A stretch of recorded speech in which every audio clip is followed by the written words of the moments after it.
increasing international concern. This was a massive public health threat. Overlooking Jersey's west coastline, a cluster of farms and houses lie at the foot of the airport.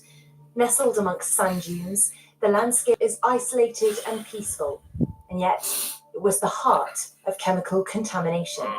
Almost 40 years ago, firefighting foam made by American company 3M and tested at the airport training ground leaked into private borehole water supplies.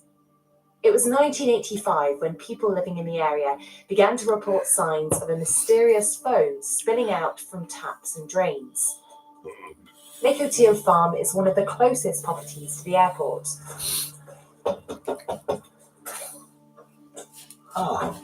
And farmer Ted Michelle was among the first to notice that something wasn't quite right. Over here, from this tap, in fact, the cold water tap, the kitchen sink, virtually like a head of beer on the top, and continued to overflow. I called public health, first of all, I think. They took some samples of the water and took it back to 3M. They came back and said that it was actually their foam. They confirmed it. They were told not to even bath in the water. And don't even wash in it. On one Sunday afternoon, Ted returned to find the hill connecting the fire training ground and his farm covered in white foam, destroying his cauliflower crop. As if there had been a snowstorm. Our farming program was affected in that we were short of cauliflower for a period, probably in excess of £1,000. We now know that the foam contained toxic man-made chemicals called PFAS. They're found in all sorts of things from saucepans and clothes to food packaging, and are known as forever chemicals because they don't break down. They find their way into water sources across the world, and most people have a small quantity of these in their blood. This was just the beginning of what's been a very long battle for islanders. These letters and reports and photos have been shared with me by local people and show just how highly contentious this issue has been for decades. But what do these documents actually tell us? In 1985, when the foam was first discovered, the airport said they only used water at their training ground. In 1990, a sample confirmed the foam contained products including 3M's light water foam, used at the airport. In 1993, the airport took responsibility for the contamination.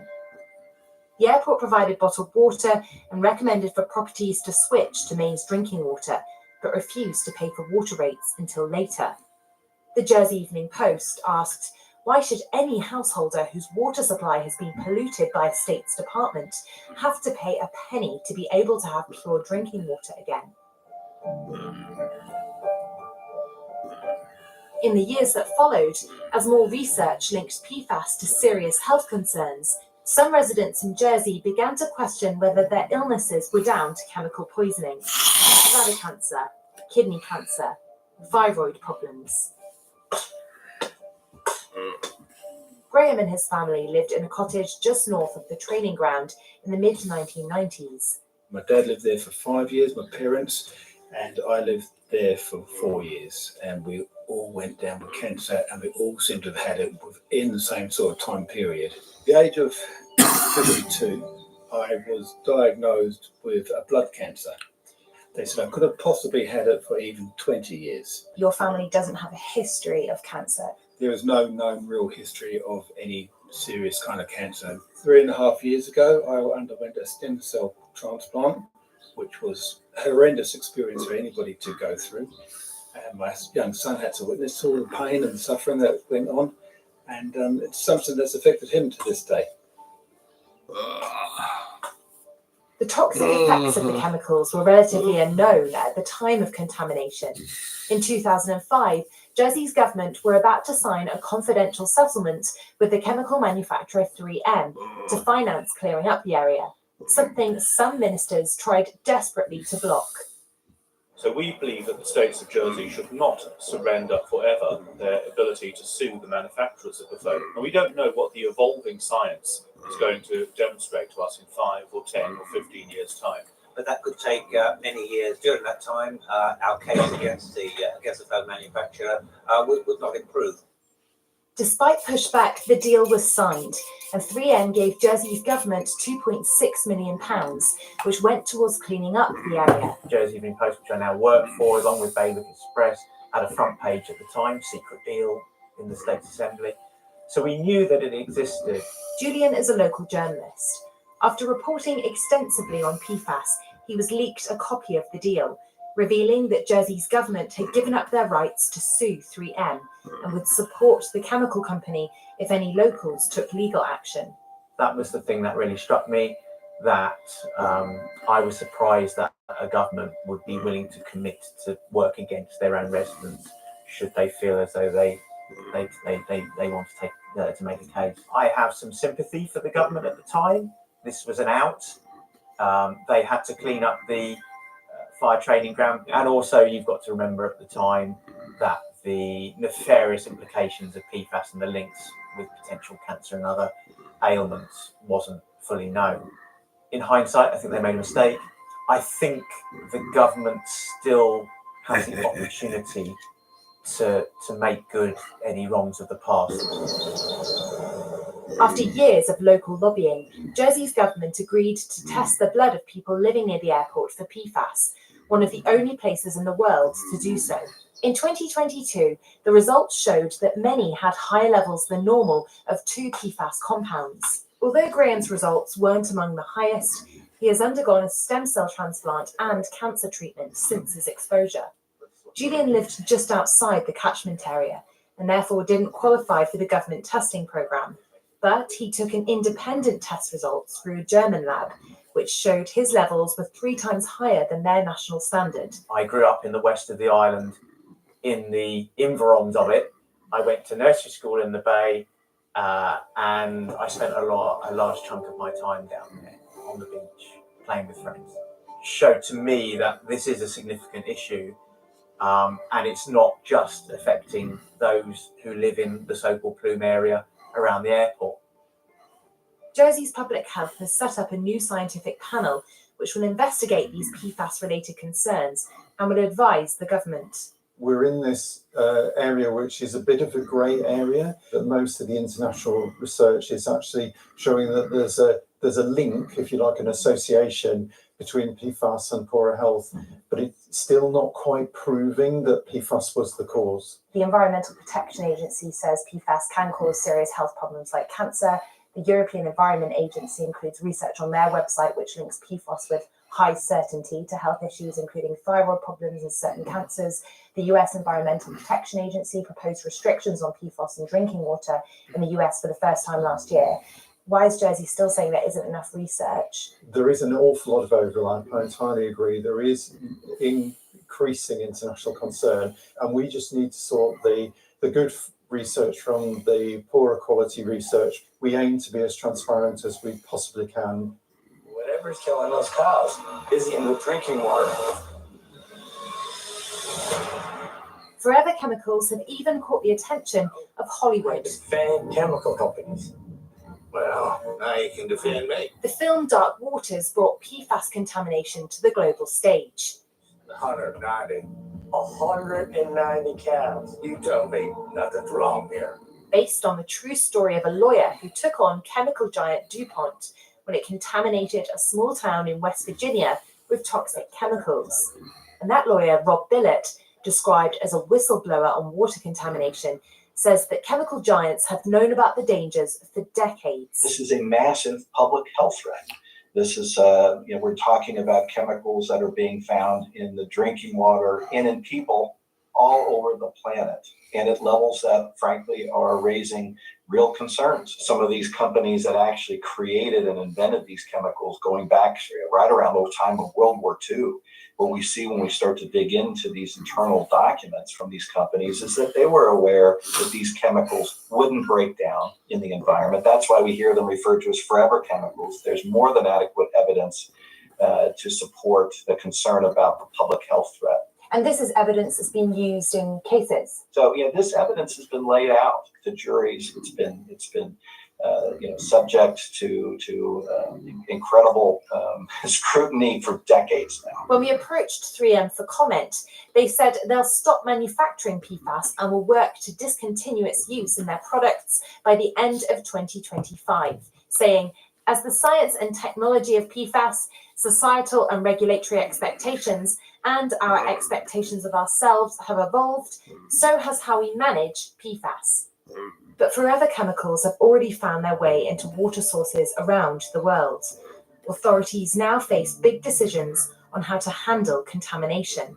Residents in the Hawkesbury town of Richmond will get a share of $130 million in compensation for properties polluted by toxic foam once used by the Defence Force. But health issues arising from the contamination have not been resolved. Australia's government recently paid out millions to affected residents living in PFAS-contaminated areas. Jersey's residents have yet to receive any compensation.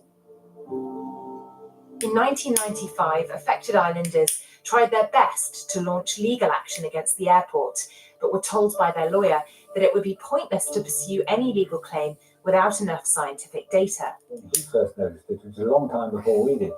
30 years on, and some residents are tired of fighting. I'm not wealthy enough to tackle them. It's as simple as that. And it's like taking on the government. You don't do it, you don't want to win. You just want to get on with life. Yeah. Others, encouraged by emerging research, believe legal action might be the only route. First thing we'd like to have is a health pact, but that's never going to happen. That only leaves in financial compensation. And would that financial compensation come from the states of Jersey? I believe it should, because the states of Jersey are ultimately responsible, and they also took money from 3M. If the states of Jersey doesn't start to do the right thing by those people, then I think you will see collective action legally taken against the states of Jersey. He's one of 10 residents who have spoken to Vibert's law firm about potential collective legal action. They are interested in bringing a claim because they believe the health concerns that they have experienced may now be related to PFAS because of the blood test results that they have recently received. We are not aware of any potential actions in relation to PFAS claims in the British Isles, so if any action were to go ahead, this could potentially be the first of its kind.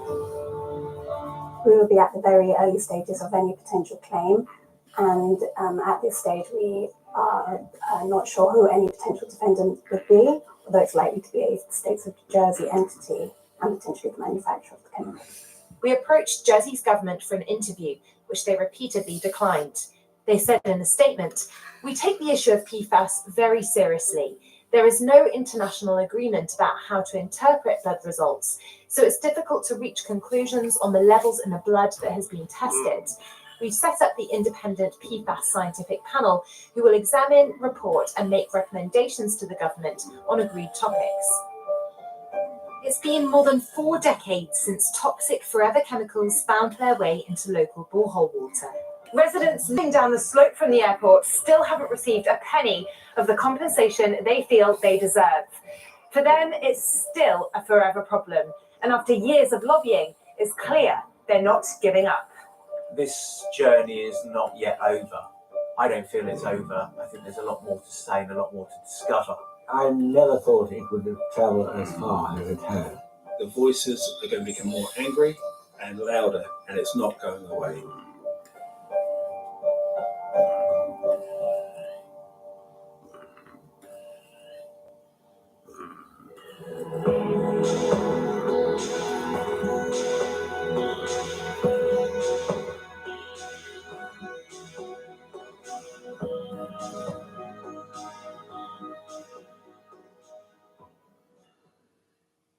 Hello. The weather is set to feel decidedly summer-like over the next few days, but there is just one small reminder that we are now into September. Something a little more autumnal, a murky start to Sunday with some mist and fog patches in places, and a completely different type of weather in the far north of the UK. This stripe of cloud on our earlier satellite image is a frontal system which will continue to bring outbreaks of rain in the far north of Scotland. It'll be breezy here as well. But further south, under the influence of high pressure with light winds, there are some mist and fog patches around across parts of England, Wales, Northern Ireland, southwest Scotland, tending to lift and clear through the morning, and then we will see long spells of sunshine, although that sunshine may just turn a little hazy at times with some high cloud in the sky.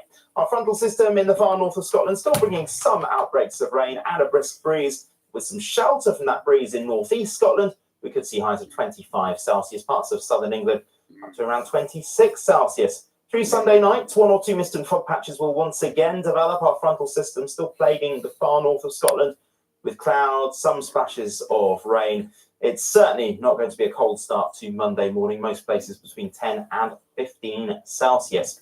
And for Monday, we do it all again. Our frontal system still in the far north of Scotland, particularly the Northern Isles, seeing cloud and rain with that. Elsewhere, early mist will clear. We'll see some long spells of sunshine, a bit more of a breeze in the far southwest, but still 25 Celsius there in Plymouth, 27 for London, 26 in Aberdeen. So the warmth will be widespread, and there is more where that came from. Another very warm day on Tuesday.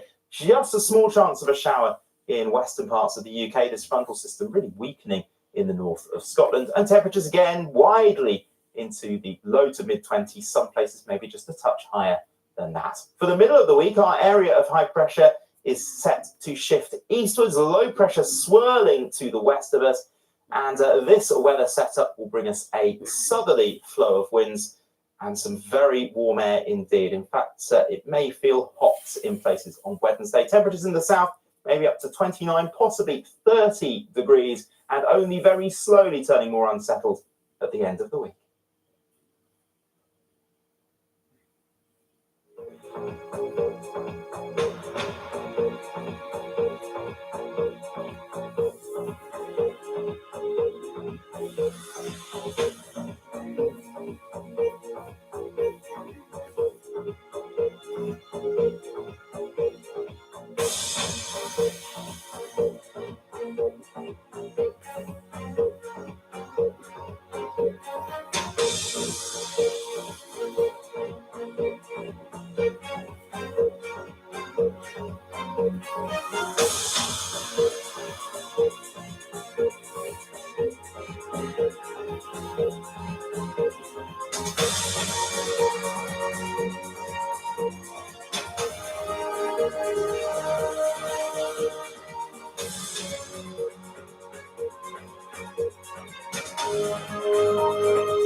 Live from Washington, this is BBC News. Israeli police deploy stun grenades, tear gas, and sponge-tipped bullets against hundreds of protesters in Tel Aviv. U.S. President Joe Biden visits Florida to examine the damage from Hurricane Idalia. Plus, Burning Man attendees are told to shelter in place after heavy rain hits the festival in Nevada's Black Rock Desert.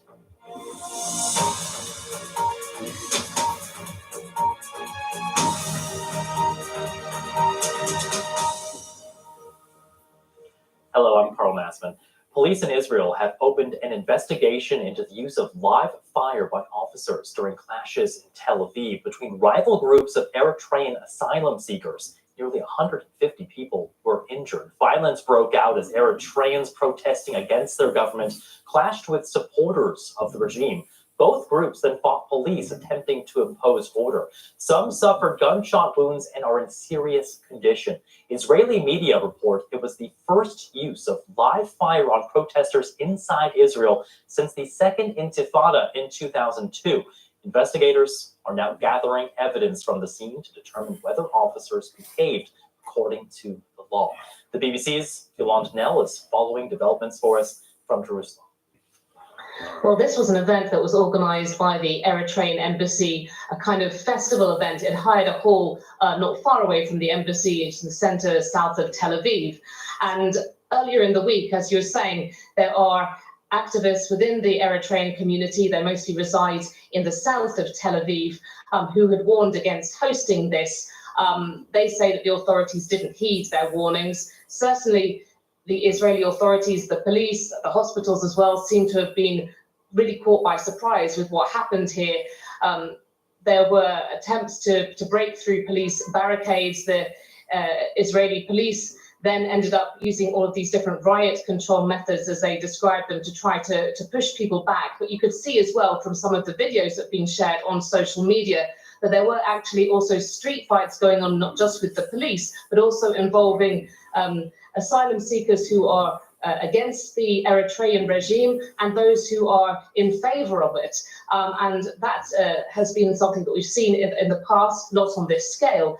In the south of Tel Aviv, there has been previous violence between the two sides.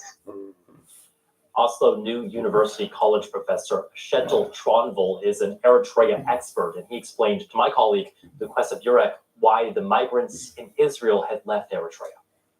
They have fled one of the most repressive and human rights abusing regimes in the world. President Isaias Afwerki has ruled Eritrea with an iron fist since he came to power in 1991, and he's still there. So today's clashes then, you've got supporters and opposition government supporters coming together, clashing. How is this being regarded, or will it be regarded by Eritrea?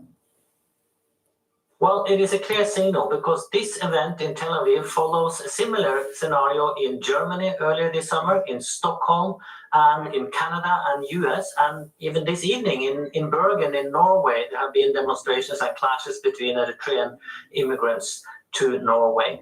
So it is a way for the new wave of Eritrean refugees to raise a critique against the regime back home. And these cultural festivals, as they are called, is the new battleground to fight the regime back home. I mean, President Afwerki has been in power since 1991, since independence. What impression, or how is he regarded by the international community? Well, I think in most of the international community, at least the Western world, looks upon him as the dictator he is. But the new geopolitical play in the Horn of Africa region makes him relevant in a different way today than only some few years back. And you have Sudan in civil war, you have chaos in Ethiopia, and Middle Eastern and Russia and China is also very active, involved in positioning themselves in the Horn. And Eritrea then becomes a useful pawn in many ways. So there is a bit of hesitation towards how the new international relations are reconfigured towards Eritrea. Large crowds have gathered in Niger to protest the presence of French troops there. Demonstrators rallied near a French base in the capital, Niamey, to back Niger's army, which launched a coup in July.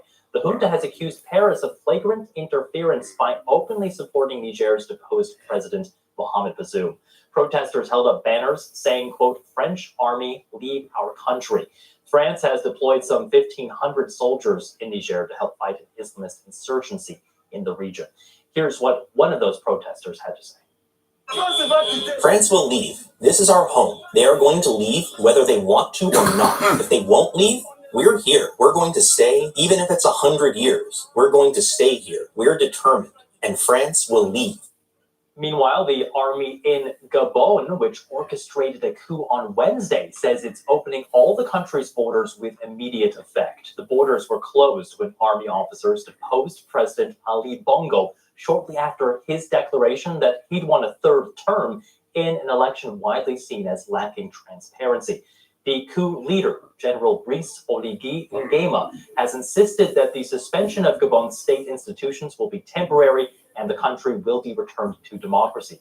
The opposition has warned that the military shows no sign that they plan to return power to a civilian government. The coups in Niger and in Gabon, of course, came in rapid succession, prompting many questions about what the two countries' situations share in common. On Friday, my colleague Katrina Perry spoke with Bisa Williams, former U.S. ambassador to Niger, and Eric Benjaminson, former U.S. ambassador to Gabon. Bisa, if I can start with you first. In the wake of the Niger coup, ECOWAS warned about concern about the risk of contagion on the continent. As we've just heard, French President Emmanuel Macron thinks they are very different situations. What's your view? I think both things are correct. I do think that the coup in Niger is a very bad signal to militaries that are thinking that perhaps political leadership is no longer necessary and nobody's going to do anything about it. At the same time, I do think that what happened in Gabon did not happen for the same kinds of reasons that you had a coup in Niger. So the fact that you have military taking these steps, I think everybody needs to pay attention to. But I also think it's really important to understand what are the root causes of these kinds of those decisions, of that kind of an outcome. Eric Benjaminson, do you agree with that? Yeah, I do, and thank you for having me on, by the way. I do think that we have to look at these coups as separate. The underlying, if there was an underlying effect, I think I would say it was the free flow of information or freer flow of information to these countries, the use of smartphones and the internet. I think the citizens of these countries now have more ways to look at it. But as one of your earlier segments was talking about, we might have also had a coup in the US. So I'd be hesitant to lump all these things together. What we used to say about Gabon was it's really hard to know what's actually going on. And I think you could make a case that this coup might have been driven by other family members than simply by politics. But that's just a supposition. There's really no way to know. Now, Gabon and Niger are obviously both former French colonies, but since 1990, 78% of the 27 coups in sub-Saharan Africa have occurred in Francophone countries. How might that legacy of colonialism influence the situation that we're seeing in the countries today, Bisa? That's a pretty startling statistic, and it's one that people need to pay attention to. However, there was colonialism all over the continent. And again, if you go to root causes, maybe this has something to do with what kinds of opportunities came up, how much education people have in the various countries in Africa, what their access is to good health, good employment, the ability to take care of their families, and how much they see there's some kind of possibility to, for each generation to do better off than the previous one. Eric, do you see post-colonialism as a factor? Yeah, in a manner of speaking, I think you can draw some differences between Francophone colonialism, British, etc. I think one of the, in addition to what Bisa said, which I completely agree with, I think one of the other factors is the particular ties that are made between France, French business, French government, and their former colonies. I think it's a little different than the situation between, let's say, Britain and its former colonies. And that brings elites together and brings business together in a way that might be resented by poorer citizens of these countries. So should the US be doing more in the region there? I mean, BC, you're very familiar with Niger. It in particular hosts a significant US military base. Is the US suitably invested in stability and interested in democracy in the area? You know, the US has traditionally been very, very strong in promoting democracy, promoting human rights, promoting transparency. And I think the latest summit by President Biden just last December that brought together African leaders was even a stronger indication of U.S. involvement on that level. It is true that that the United States was building more and more, it seemed to be, a larger security partnership in Niger and actually in West Africa, let's say. But that was not supposed to be at the expense of its policy to really support civil society, support the rule of law. I personally think there's more that the United States can be doing, should be doing. I think that it is time for us to be even more aggressive in more infrastructure support, more educational support. But I do have to say the United States has consistently supported rule of law, supported human rights, supported democracy. And if you notice, in almost all of the coups that we've seen in West Africa so far, even when the United States has said that they are against the coups, that they stand with the government, with the positions of ECOWAS, the United States hasn't been singled out as the villain.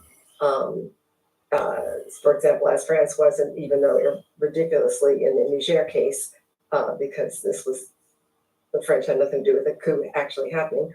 But at any rate, the United States seems to be balancing pretty well its relationship with civil society and its relationship with administrations. Eric, would you go along with that? Obviously, you were stationed in Gabon, a little different to Niger. I go along with the general points. I do think the U.S. is sincerely interested in maintaining democratization and human rights and the health of civil society. At the same time, the situation in Gabon is quite a bit different. There's almost no military relationship between Gabon and the U.S. There's no troops on the ground. There's a very small business relationship between Gabon and the U.S. So you can't really say that the U.S. is being motivated by economic or political military circumstances. I think that while we do generally agree that there should have been a democratization change, we also recognize, and by saying this, I don't mean that we support a coup in any way, but I think we all recognize that there were some irregularities in the recent election and perhaps in past elections. And I also think that we do ask ourselves in countries like Gabon, what more could we be doing? I think it's important that we continue to work with the United Nations, the African Union, the regional organizations that are part of the African Union. I think that's where we exert the influence we have. But in Gabon, I would say that our levers that we can use specifically are less than what we have in Niger. Now, President Trump created a position of a special envoy to the Sahel region, a position that President Biden has not yet filled. Should he make that a priority, Eric? I would actually leave that question a little bit to Bisa. I didn't work on the Sahel much, but I think that any more deep involvement on the part of the U.S. in Africa is a very strong thing and a very useful movement. Okay, Bisa, just get your quick response to that. Would you like to see a special envoy to the Sahel region? I think the Sahel is very important, and I think a special envoy, if in fact that special envoy is going to be able to influence policy, would be useful. Okay, we'll leave it there for the moment. Bisa Williams and Eric Benjaminson, thank you both for joining us. After traveling to Florida to survey damage from Hurricane Idalia, U.S. President Joe Biden now back at his Delaware beach home. Mr. Biden visited neighborhoods impacted by that storm and met with Floridians along the Gulf Coast part of the state. The president and first lady also took part in a briefing on recovery efforts, meeting with first responders, and took an aerial tour of storm-affected areas. Search and rescue teams help people whose homes are surrounded by water. And now the storm has passed, and they're dealing with what's left in its wake. And we're not going anywhere, the federal government. We're here to help the state as long as it takes. FEMA and the Small Business Administration are here to help residents whose homes and businesses were destroyed or damaged. I also convened my entire cabinet as part of a whole of government response. And that response is to increase the number and intensity of the extreme weather events and be where we're going to use all the resources available to the government to do it. Former UN ambassador, congressman, and New Mexico Governor Bill Richardson has died. President Biden called Richardson a patriot and true original, a statement. Richardson helped bargain for the release of hostages and detainees held by regimes in North Korea, Cuba, Iraq, Myanmar, and Sudan. And most recently, he helped secure the release last year of Marine veteran Trevor Reed from Russia in a prisoner swap. Representatives for Richardson say that he died in his sleep at his Massachusetts home. He was 75 years old. LL Cool J, Elton John, and the Beach Boys' Brian Wilson are among the fans of American singer-songwriter Jimmy Buffett, paying tribute to the creator of Margaritaville. He died Friday, aged 76. A statement on his website says he died peacefully, surrounded by friends, family, and his dogs. His songs like Margaritaville and Cheeseburger in Paradise have been tropical rock genre anthems for decades. The cause of Buffett's death is not clear, but he was hospitalized in recent months. In Key West, Florida, featured in several of Buffett's songs, fans have been laying flowers and other items at a makeshift memorial outside his recording studio and cafe. Buffett had lived on the island for years, starting in the 1970s. Jimmy always he called Key West home. No matter wherever else he built a house or wherever he decided to reside for the moment, Key West was always home. Floodings are prompting dangerous conditions in the U.S. desert state of Nevada. In Las Vegas, government forecasters issued a flash flood warning for areas around the city. Local officials warned of rock slides and road washouts through the region. Meanwhile, more than 70,000 people have been stranded at the famous Burning Man festival nearby in the state. The event turned into a giant mud bath. The BBC's David Willis is there. Early entry to this festival was delayed because of the remnants of Hurricane Hillary. And now, after 24 hours of rain, it has been turned into a muddy morass, just as people were preparing to leave at the end of the Burning Man festival. That has left tens of thousands of people mired in mud. The organizers are urging people to conserve water, fuel, and of course food, because they could be stuck here for several days. The entry and exit gates have been locked and are likely to remain that way, we're told, until the weather conditions improve. And that could be several days given the inclement weather forecast. The motto of Burning Man is radical self-reliance, and many people here are feeling that this is being put to the test right now in conditions that very few people here can remember for quite some time. David Willis there reporting from Burning Man. Well, earlier I spoke with Josiah Rowe. He is a festival attendee, and he told me about the situation on the ground. Josiah, thank you so much for joining us. We can see that obviously you are currently at Burning Man. Can you describe for us just what the conditions are like there right now? Well, there are warnings of gales in Black Rock City, 6 to 8 cyclonic later, but good. We actually play the shipping forecast every morning in our camp. It's not accurate in any way, shape, or form. It's recorded from 3 years ago. But yeah, there's a lot of mud, but we had some sun today, so things have started to dry out. But it's an incredibly resourceful city. Everyone has, for the most part, tons of extra water and fuel and food, good to last for a week, if not more. And of course, everyone does a really good job of helping each other out and taking care of each other. Like my neighboring camp just came over and gave us a bunch of firewood from a barrel. We hooked them up with some extra firewood. We had some people across the street. So yeah, everyone's just kind of looking out for each other, making the best of it. It's definitely muddy. It's definitely wet. We're definitely hunkered down, but we're taking it as an opportunity to hang out and spend more time with our new friends and old friends in the camp. And there are definitely other camps that I can see. They're downright partying and having a great time. They're playing music, hanging out at their camp bars, and doing karaoke, and they're making the best of it. And Josiah, about a half an inch of rain fell, I believe, on Friday, which may not sound like a lot, but this is the desert. How does that amount of rain affect Black Rock City? I mean, we can see puddles and mud behind you. Well, even more so than just being desert. Where the Black Rock Desert is, it's a prehistoric lake bed. Lake Lahontan that was fed by the glaciers in the last ice age. So Yama you might think of as a typical sandy desert. It's actually a giant alkali lake bed. And so when it rains, it turns to, like, I wish I could show you my boots right now. There's a good 4 inches of mud on them, just in the walk from my van over to here to do this interview. And so that's why the second there's rain, they shut down all motorized movement in the city and stop everything, because otherwise it just creates a giant mess and vehicles get stuck. Right now, the only vehicles that can move around are emergency services vehicles, and the city has an absolutely impressive EMS network. There's actually a camp right across the street from us. You can see on the other side of the structure where it's staffed with dozens and dozens of volunteer doctors and nurses who love to come out here and have fun. So they're really the only ones allowed to move around that are particular based right now. Yeah, we're basically just waiting for it to dry out. Is the man going to burn this year? I mean, it will. It's a question of when. And then how are we going to get home? And yeah, I don't know. I've already messaged all my coworkers and the rest and told them EBD when I will be returning to the office, as we all had to do today.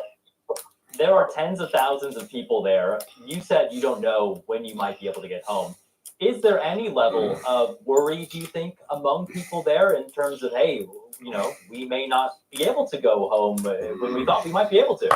No, not anyone I've talked to that isn't not a drama queen and not what we would call a sparkle pony.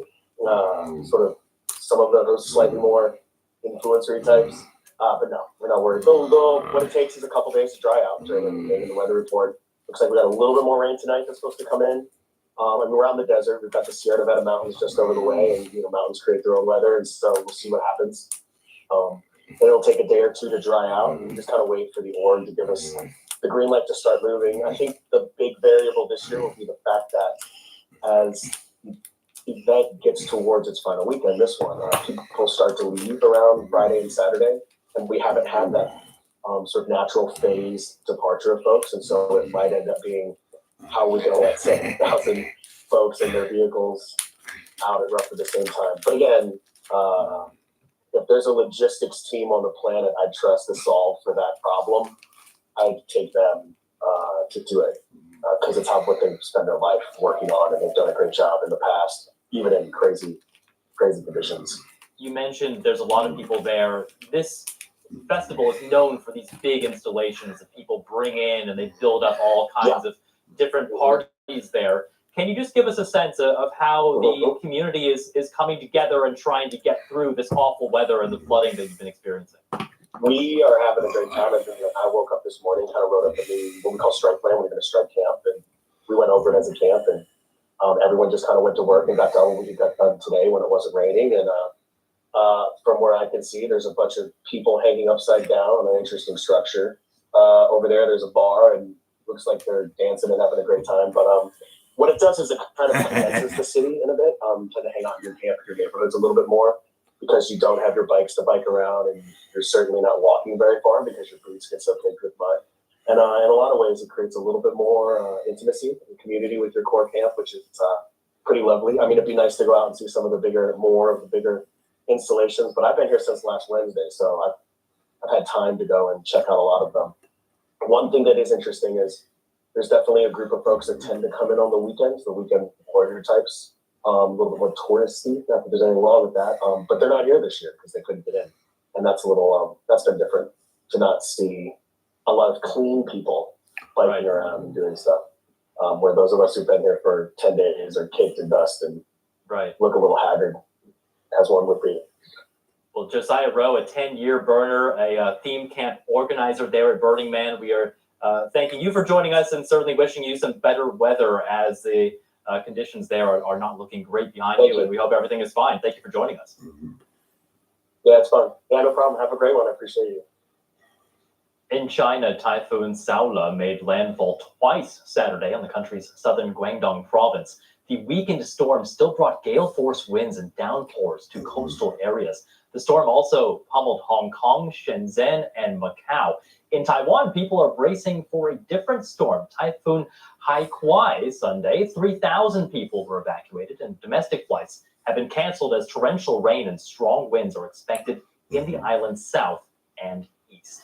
Well, finally, to a sea otter fit for a talent show. This is 9-year-old Juno, who lives in the Oregon Zoo, and she's a big fan of basketball. As you can see, her keepers actually taught her how to put a ball through the hoop to help keep her joints moving as she gets older. Juno's reviews from our producers out back, they are conclusive. She is utterly impressive. Stay with us right here on BBC News. That's all from us here in Washington, D.C. We leave you now with these live pictures of the city of London as we hand off to our colleagues over there. Stay tuned right here on BBC News.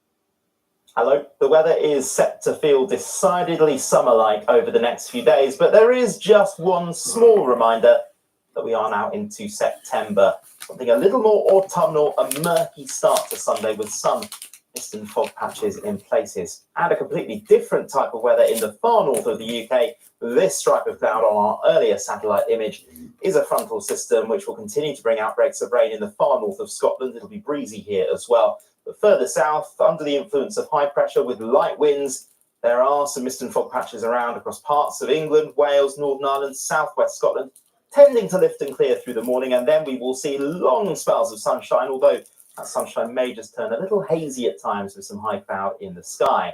Our frontal system in the far north of Scotland still bringing some outbreaks of rain and a brisk breeze. with some shelter from that breeze in northeast Scotland. We could see highs of 25 Celsius, parts of southern England up to around 26 Celsius. Through Sunday night, one or two mist and fog patches will once again develop. Our frontal system still plaguing the far north of Scotland with clouds, some splashes of rain. It's certainly not going to be a cold start to Monday morning. Most places between 10 and 15 Celsius. And for Monday, we do it all again. Our frontal system still in the far north of Scotland, particularly the Northern Isles, seeing cloud and rain with that. Elsewhere, early mist will clear. We'll see some long spells of sunshine, a bit more of a breeze in the far southwest, but still 25 Celsius there in Plymouth, 27 for London, 26 in Aberdeen. So the warmth will be widespread, and there is more where that came from. Another very warm day on Tuesday. Just a small chance of a shower in western parts of the UK. This frontal system really weakening in the north of Scotland, and temperatures again widely into the low to mid 20s. Some places maybe just a touch higher than that. For the middle of the week, our area of high pressure is set to shift eastwards. Low pressure swirling to the west of us. And this weather setup will bring us a southerly flow of winds and some very warm air indeed. In fact, it may feel hot in places on Wednesday. Temperatures in the south maybe up to 29, possibly 30 degrees, and only very slowly turning more unsettled at the end of the week.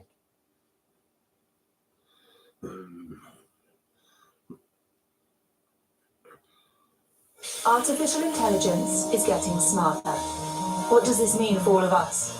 Panorama takes a deep dive into this evolving tech, from reading minds to hiring and firing. Does danger await or a dazzling future? Panorama Beyond Human, Artificial Intelligence and Us. Watch on BBC iPlayer. For the latest news and analysis, watch BBC News programmes and investigations on BBC iPlayer. In 2022, His Majesty the King commissioned 10 artists to create portraits of the Windrush generation to commemorate these extraordinary people and their experiences. There was a shortage of workers here. England have the money, but Jamaica have the men. We see the special relationships between artist and sitter unfold. The idea is that these are kind of prompts for you to kind of think about, oh yes, I remember doing that. Windrush, Portraits of a Generation. Watch on BBC iPlayer. Exploring the media revolution. Everyone's entitled to an opinion. What they're not entitled to do is invent facts. Get the background on the biggest stories. It's not so much that there's a risk you're being played, it's just that you have to go into it with your eyes open. The battle for influence and attention. The moment you have rage and conflict, the algorithms go, we like this. And the companies shaping the future. Linear television will die over time. The Media Show, this weekend on BBC News and iPlayer. This is BBC News. We'll have the headlines for you at the top of the hour, which is straight after this programme.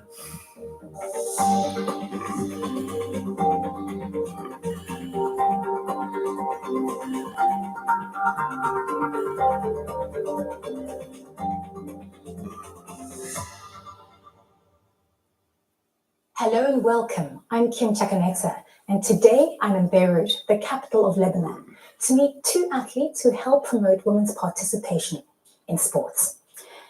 In 2012, Ray Bassil became the first Arab woman to compete in trap shooting at the Olympics. Since then, she's taken part in 2 more Olympic Games and has won 3 World Championships.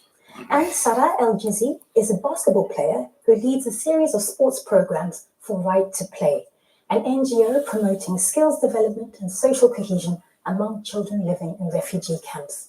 Welcome to you both. Thank you. Ray, why don't you start us off by explaining what trap shooting is? Trap shooting, actually, it's an Olympic sport, and it's defined by shooting clay targets. It's basically, it's an outdoor shooting range where we have 15 machines. Every machine sends a target, which is a random target with different angles, different degrees, whereby we have to call the target and we have to shoot it. So it's a very common sport, and especially in Lebanon, because we know in Lebanon, most of the people are hunters. So, and this sport, actually, I took it from my dad. My dad, he was also a Lebanese champion in trap shooting. Right. And he was the one who discovered this talent in me. So tell me about that introduction. Do you remember the very first time your father showed you how to hold a gun? Because it left very special moments because first of all, I used to go with him hunting when I was very young. So I was introduced to all kinds of shotguns and stuff because of, first of all, hunting. And then when I turned 14 years old, my dad said, okay, let's go and try trap shooting. And this is where they discovered that I like the sport and why not to go further. And not long after that, you took part in your first international competition, right? Yeah, he just dropped me in my first world competition. It was a World Cup in Cairo. I took seventh. I took a very high ranking, and this is where, for my parents, it was like a turning point. So they said, okay, if you want to succeed in this, then we have to stop everything and just put the focus all on trap shooting. So how did you get into sports? When I was in school, I was maybe 9 years old. They had this activity or summer activities or the activities they do during the weekend. And my friends told me, let's try and play basketball. I said, I had nothing. I don't know how to play basketball. Let's learn. Come try. You experience the game and you learn some skills and you see if you fit, you continue.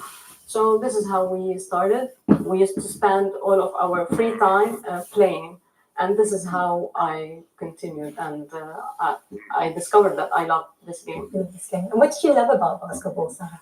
It's all about teamwork, and you have to have leadership, and it combines many skills together. These skills, these are life skills. Now we teach them to young children. Teamwork, collaboration, communication, leadership, decision making. These are all combined together to make a player. So, and I used to be fast, and I'm still fast. So, I fit.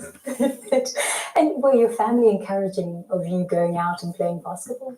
Not that encouraging because they were not aware, they did not have the awareness of the importance of sports on children. What encouraged me is that my sister and I were playing on the same team, the school varsity team. We used to play all the time together. This is what kept me going. Okay. Ray, what are the key qualities that you need to excel as a trap shooter? Well, I believe that first of all, it's in the DNA because every shooter you ask him or ask her, they always come back to the history of the family. So everyone says, okay, because my dad was a shooter or my mother or my grandfather. So it's very rare to find like new entries, like new people entering this kind of sports. So basically, I believe that it has to be first of all in the blood, like you have to love the game. Second of all, there is no team. So it's always on you. You have to be comfortable. You have to be focused. You have to pull the trigger. So the opponent actually is the target. So it's not another athlete or someone in front of you. So that's the difference. It's based. Everything is based on you. It's like the basketball. The difference is like you have a support team with you. Like if it's not your day and you're not just throwing the ball and entering, like you have a backup. But if it's not my day and I'm not pulling the trigger and I'm not hitting the target, no one would do that for me. So that's the difference. Sarah, let me come to you with that question. Basketball is a team sport. What are the qualities that you think make a good player? I see that to be a good player, you have to challenge yourself, as Ray was saying, since her sport is more individual than basketball. But also you need to have that peace between you and your inner self, and to be consistent, to have this courage and empowerment between you, yourself, and your surrounding, and to work on your mental health and physical health. Right. You cannot be fit on court if you don't work on your mental health. Interesting that you both mentioned that. Because basically it's something today a lot of athletes are talking about mental health, and the turning point of this is due for the COVID. So the COVID was a transition to all athletes, especially when they rescheduled the Olympic Games. So that was, for me, because I went to Tokyo, that was really challenging because you've been preparing for the past 4 years and you are ready to go, and then suddenly they postpone it a year. So a year for an athlete is really something. So this is something, it's not anymore a taboo. It's becoming a daily discussion because it is very important. And an athlete, because we have a lot of common things, we have a lot of work to do. So physically we get tired, mentally we get tired, putting all the time challenges in front of us. It's something really requires a lot of calmness and dedication, and so it's not easy, because when we win, people see the end result, but they don't know exactly what's behind the stage. So, Sarah, did you think when you were growing up that a career in sports was possible? Here in Lebanon? Here in Lebanon. No, there's No. no way. No way? Very hard. No way. Very No way. So that challenging. was you had to have a plan B. Was that the idea? Exactly. I focused on my career now at my work, not as a basketball as a career, on basketball as a career. I play okay. I play on I played in the first division. I'm still playing, but I don't look for it as a career. I take it as a hobby. And just so I understand, the reason why you didn't look to it as a possible career was because it's just not possible? The lack of sponsors, of finance, the lack of the support of the government, the federation. We do not, unfortunately, have in Lebanon a vision in sports, because basically the people who are over it are not people educated much, or they have a sports background to set a plan and a vision to develop sports in Lebanon. So basically the lack of the finances and the lack of the mental and the support of the sports system in Lebanon, we do not have it. So it's something that we have to do it on our own with the support of the families and friends, and luckily if we have sponsors. And it's hard work. It's really hard work. And you pay for it from your savings. Like if you want to be an athlete, you have to train well, strengthening and gym in the morning, let's say, and basketball at night. You have to schedule your trainings, and you have to pay for your personal trainer if you want to train at the gym, because you cannot train whenever you like to prevent injuries and so on. While if you want to talk about men athletes, they have their trainers, they have their nutritionist. You have to schedule your meals, but this is not available for all women athletes here in Lebanon. So it's a completely different situation for male athletes, Andre, would you say? Basically, like if I want to talk about basketball, I I'm think talking the about the men's basketball team is more supported by the government and the federation than women. So now you can see a little bit of transition of supporting the women, because I think now they're competing in the Asian Cup, Asian Championship. Yes. So you see, like there is a little bit of support, but in teamwork, that they focus more on the men, and this is something for me it's not acceptable, because as men can do results, women they can do results as well, and better. And today the IOC they actually insisted on the having International Olympic Committee. They insisted to have gender equality between men and women. If you want to go back to the past Olympic Games, you can see there was like 60% men, 70% men, 30% women. Until today in Tokyo, you find like 45% women and the rest men. So we're becoming equal, and they introduced the mixed team events. So just to give the right for the men and women to be together and to prove that gender equality in sports, it's something very important. Right. So you're both saying that what is holding women back is a lack of support, a lack of sponsorship, the infrastructure. So how have you made it? How have you managed to overcome those hurdles? Well, first of all, I had the support of my parents. They invested a lot on me. They invested time, they invested money, because they believed in me. And then I had to work as well. and my salary was used to go to pay my trainings, my expenses, everything. And my main goal was to do a result, because in Lebanon they wait for you to do results. Like, you do not get the support before getting the result, which actually the support you needed before getting the results.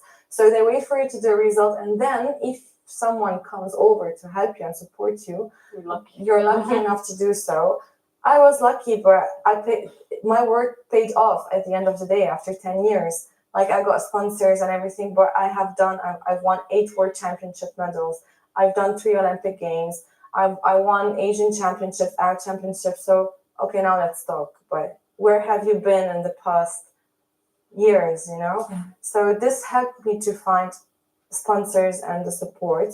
Definitely today, it's not like before, because due to the economical situation in Lebanon, and the banks are not available anymore, and they took our money. So it's harder today to find the financial support and sponsors in Lebanon. They even do not stream women's games. Yeah, Only sure, the on final. TV. Only Yeah, the they final. stream all the main games, but even for individual sports, they do not stream them at all. It's like, luckily, you know, when we watch the news and you go to the sport sector, they start talking about the results, or like, for example, Manchester United won. Like, okay, but why don't you start from Lebanon? Now, Lebanon is the country hosting the largest number of refugees per capita. It's estimated that 1.5 million Syrians are currently living here.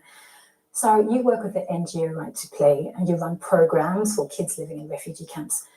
Who are the kids you work with, and what is the situation in the camps like for them? I didn't know that such places exist, like 5 minutes away from my home in Beirut. The first time I entered a refugee camp, I was really surprised and shocked by what I saw. What were you seeing? Like, the streets are full of dust and water. All the electric cables are, how do we say it? Tangled together, and the water is dropping on electric cables. Yeah. The situation is really horrible. Yeah. Now, the programs that you run are to promote social cohesion and also to teach skills. So just tell me about that work. How do you do that?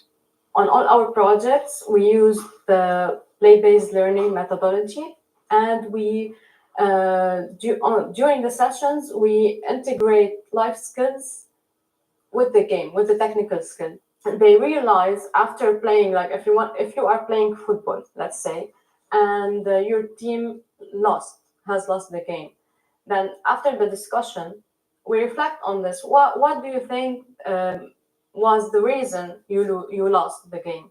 So they give answers, and then they figure out that there was no teamwork between the players. So if we emphasize about this skill, like, you have to communicate before passing, you have to have eye contact, make sure that your teammate is looking at you, or maybe to give him a sign for him to receive the ball. So we focus on these skills to help them improve in the game. Now, Ray, you served as the UN Youth and Goodwill Ambassador for 4 years. How did you use your personal experience to promote gender equality?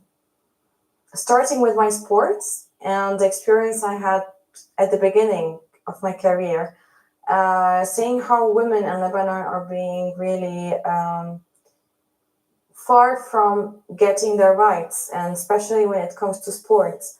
And this is where actually I went also to campus, like a lot of campus in south and north of Lebanon.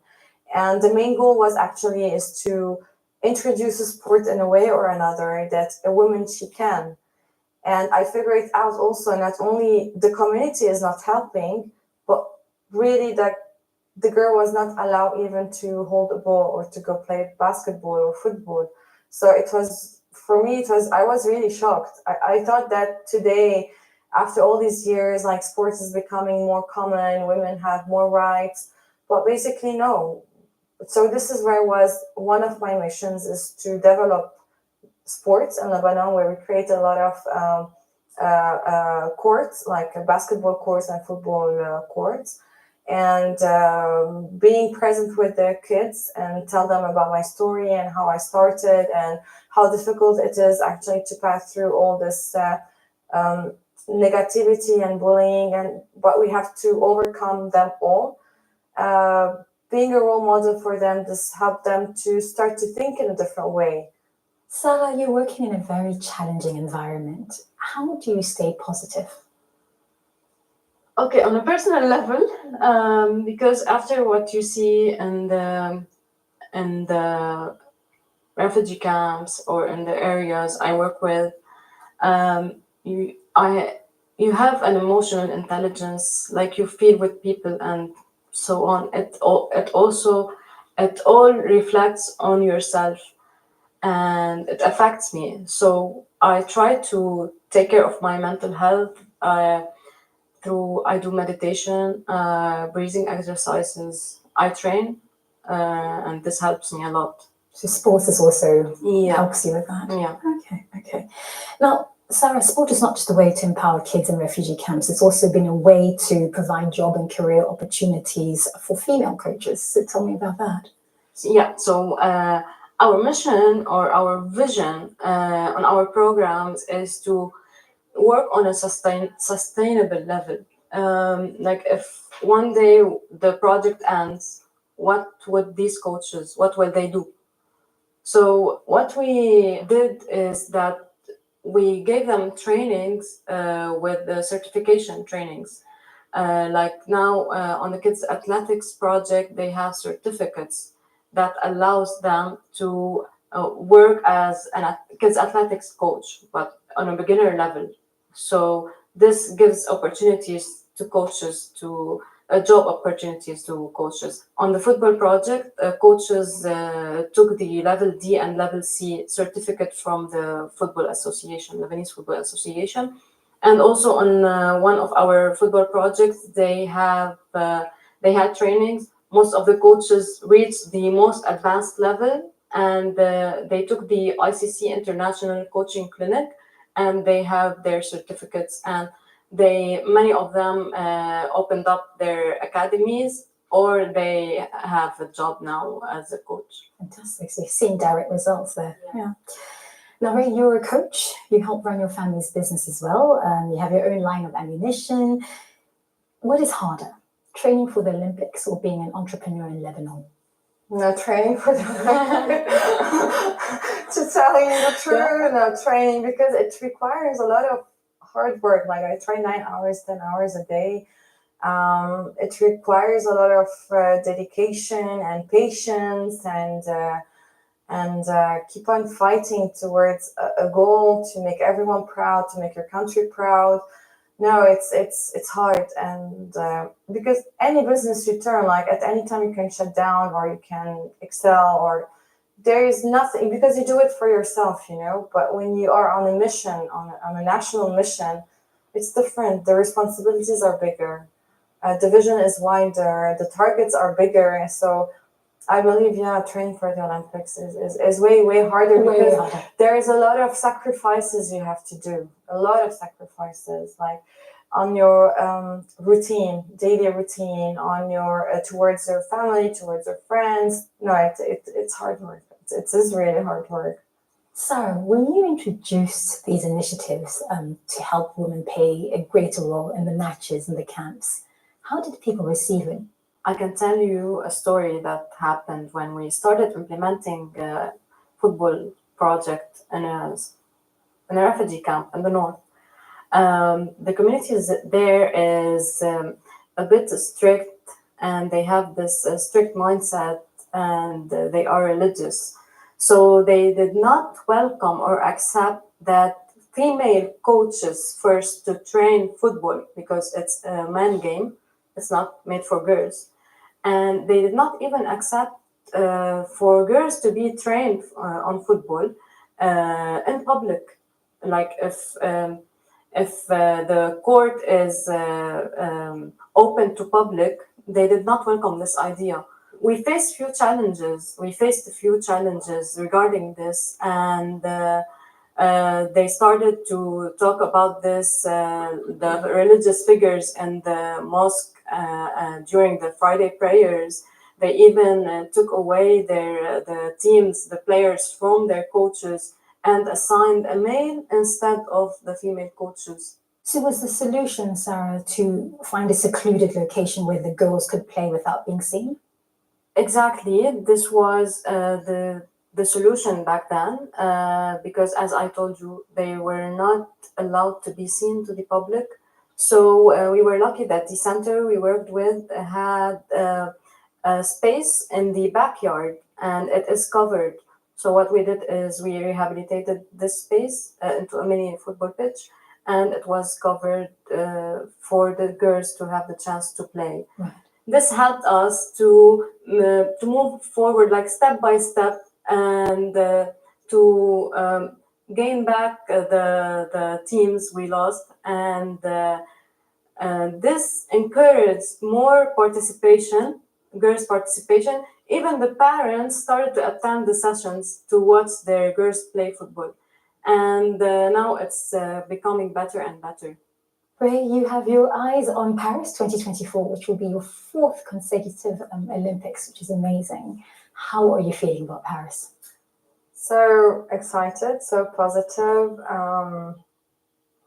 I feel this time I'm much more ready than any other time, because the experience is playing a huge role in the preparation towards the Olympic Games. But let's talk first about the qualifications, Right. which is they're more important. And I'm starting now in August. It's our first qualifications for the Olympic Games. And then I have the Asian Championship end of the year in October. And hopefully you'll see me in Paris. Yeah, fingers crossed. So female athletes in the Middle East are a growing group. What message would you have for young women who are looking to take up the sport, Sarah? I tell them, especially young girls, do not stop, always keep going, be passionate about the sports you do, and take care about your mental health, your physical health, and your nutrition. Ray, what advice would you have? Well, a lot of advices. Let's hear them. Basically, I believe that sport is the future, and we as women, with all the capacities we have, because it's in the genes, it's genetic, we are multifunctional people, and we have a lot of potentials. We are more responsible, we are more persistent in what we do. We like to reach goals in our life, and especially when it comes to different sectors. And as we can see today, women, they are being implemented everywhere, like in all the sectors. So my message to her is not only keep going, but keep growing, and always believe in yourself and love yourself, because this is what matters first. If you're not strong enough to believe and love yourself, you will never ever be able to reach your goal. So keep it up and just be consistent in what you do. Ray and Sarah, thank you very much. Thank you. Thank you so much.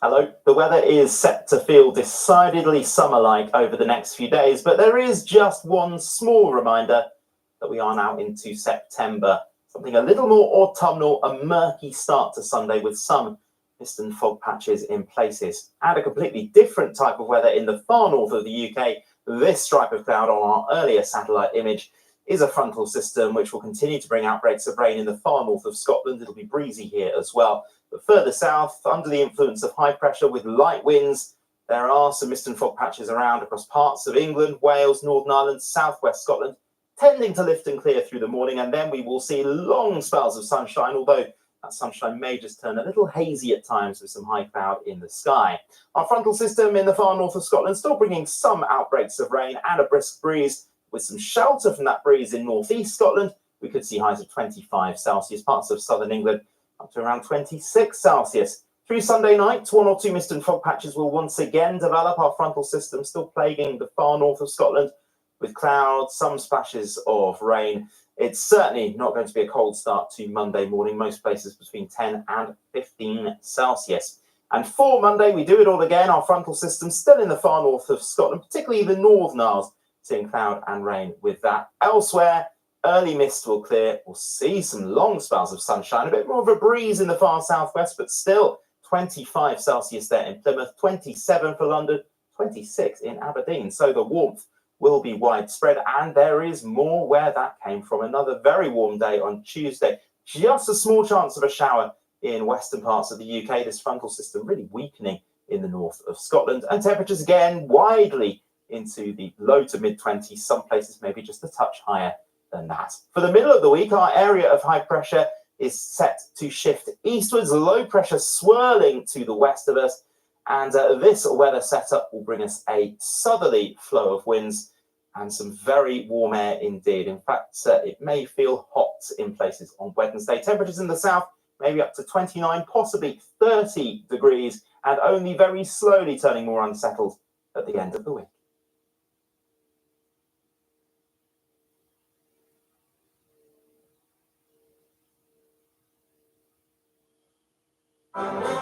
What does it take to become a top opera star like tenor Jonas Kaufmann, Welsh bass baritone Bryn Terrell, and soprano Sonia Yoncheva? I'm on a mission to find out how opera is trying to attract new audiences and reinvent itself. I think music has the power to change the world completely. Take me to the opera. Watch on BBC iPlayer.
Live from London, this is BBC News. President Volodymyr Zelensky promises who have plundered Ukraine will be held accountable after a Ukrainian billionaire businessman is held on suspicion of fraud and money laundering.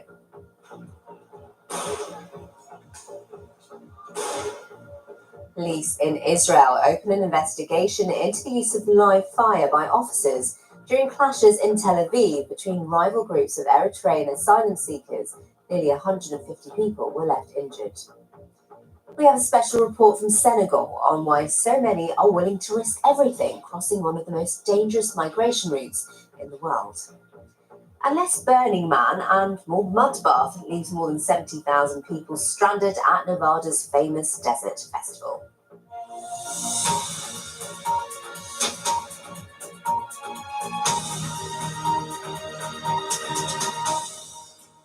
Hello, I'm Charlotte Sripathma. President Volodymyr Zelensky has promised that those who have plundered Ukraine will be held accountable after the Ukrainian billionaire businessman Ihor Kolomoisky was held on suspicion of fraud and money laundering. Now, a Ukrainian court ruled on Saturday that Kolomoisky will be held in custody for 2 months. The businessman is alleged to have transferred $14 million abroad using banks he controlled. His lawyers say he will appeal against the court order. Mr. Zelensky made reference to the case in his regular evening address, although he did not name Mr. Kolomoisky outright, and it's understood that the tycoon was once a powerful backer of the president. Achieving democracy will no doubt be difficult. Freedom is one of the greatest values in Europe, but without a doubt, we will no longer tolerate what have been decades of business as usual for those who have plundered Ukraine and put themselves above our laws. And I thank the law enforcement officers for their determination to bring cases that have stalled for decades to a just conclusion. The law must work. It is so. It must be so. Glory to Ukraine. Well, that was President Volodymyr Zelensky. Peter Salmeyev is director of the Eurasia Democracy Initiative, an international non-profit organisation dedicated to the promotion of democracy and human rights. Thanks for joining us, Peter. What do you make of this event, as it were, of kind of going after this individual, a man that clearly has some intriguing business dealings? You know, I actually was speaking with, I have host my own TV show on Ukrainian TV, and yesterday I was interviewing the former head of the security service of Ukraine, who said that, yes, I mean, this sounds like a bold step in the right direction, but unless, first of all, this case moves from the jurisdiction of the prosecutor's office, the Bureau for Economic Security, and the Security Service of Ukraine to the relevant anti-corruption bodies, it will, probably follow the fate of all these scores of other big televised graft cases and exposés that have been, come to the prominence of, and then fizzled out, apparently mired in courts, stuck in legal bureaucracy. So unless that happens, it may smack off populism. Obviously, Zelensky has said that, there will be no more, I'm quoting him, decades-long business as usual for those who plundered Ukraine, etc., etc. And we understand that Zelensky is at pains to reassure Western allies who have supported Ukraine that there will be no more business as usual, but we will have to see if there is enough political will to see these cases through. Already, a few months ago, back in February, there was a similar search of Kolomoisky's, property, etc. Hasn't gone anywhere, so we will have to see. Once again, Kolomoisky is a very important person. He's wanted in the United States, and he was the person who essentially brought Zelensky to power in 2019. Zelensky, worked for Kolomoisky's TV channel, playing Ukraine's president, in the long-running TV series Servant of the People. So what's triggered this investigation now? Now, clearly, as you say, he's been under investigation for a while, wanted in the United States. What's triggered this specific inquiry?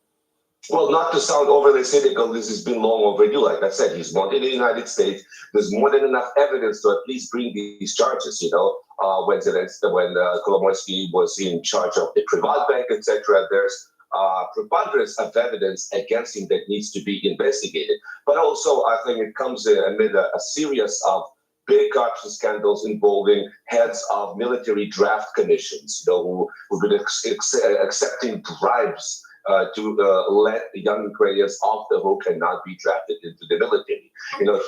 Zelensky decided to fire them en masse.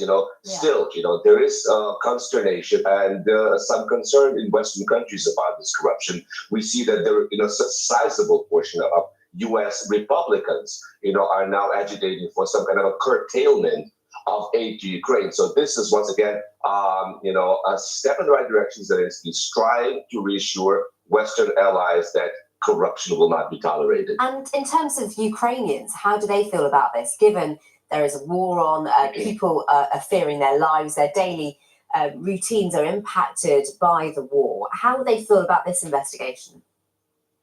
I don't think anyone really cares that much about it. Like it's, with this, ongoing, bloodshed of this war, with the counteroffensive entering an increasingly bloody stage. And there's also a little bit of a fatigue with these. Like I said, Ukrainians are used to these cases sort of exploding, being, paraded on TV, and then kind of fizzling out, going nowhere. So there's I would say, a very, very cautious optimism that this time will not be the same.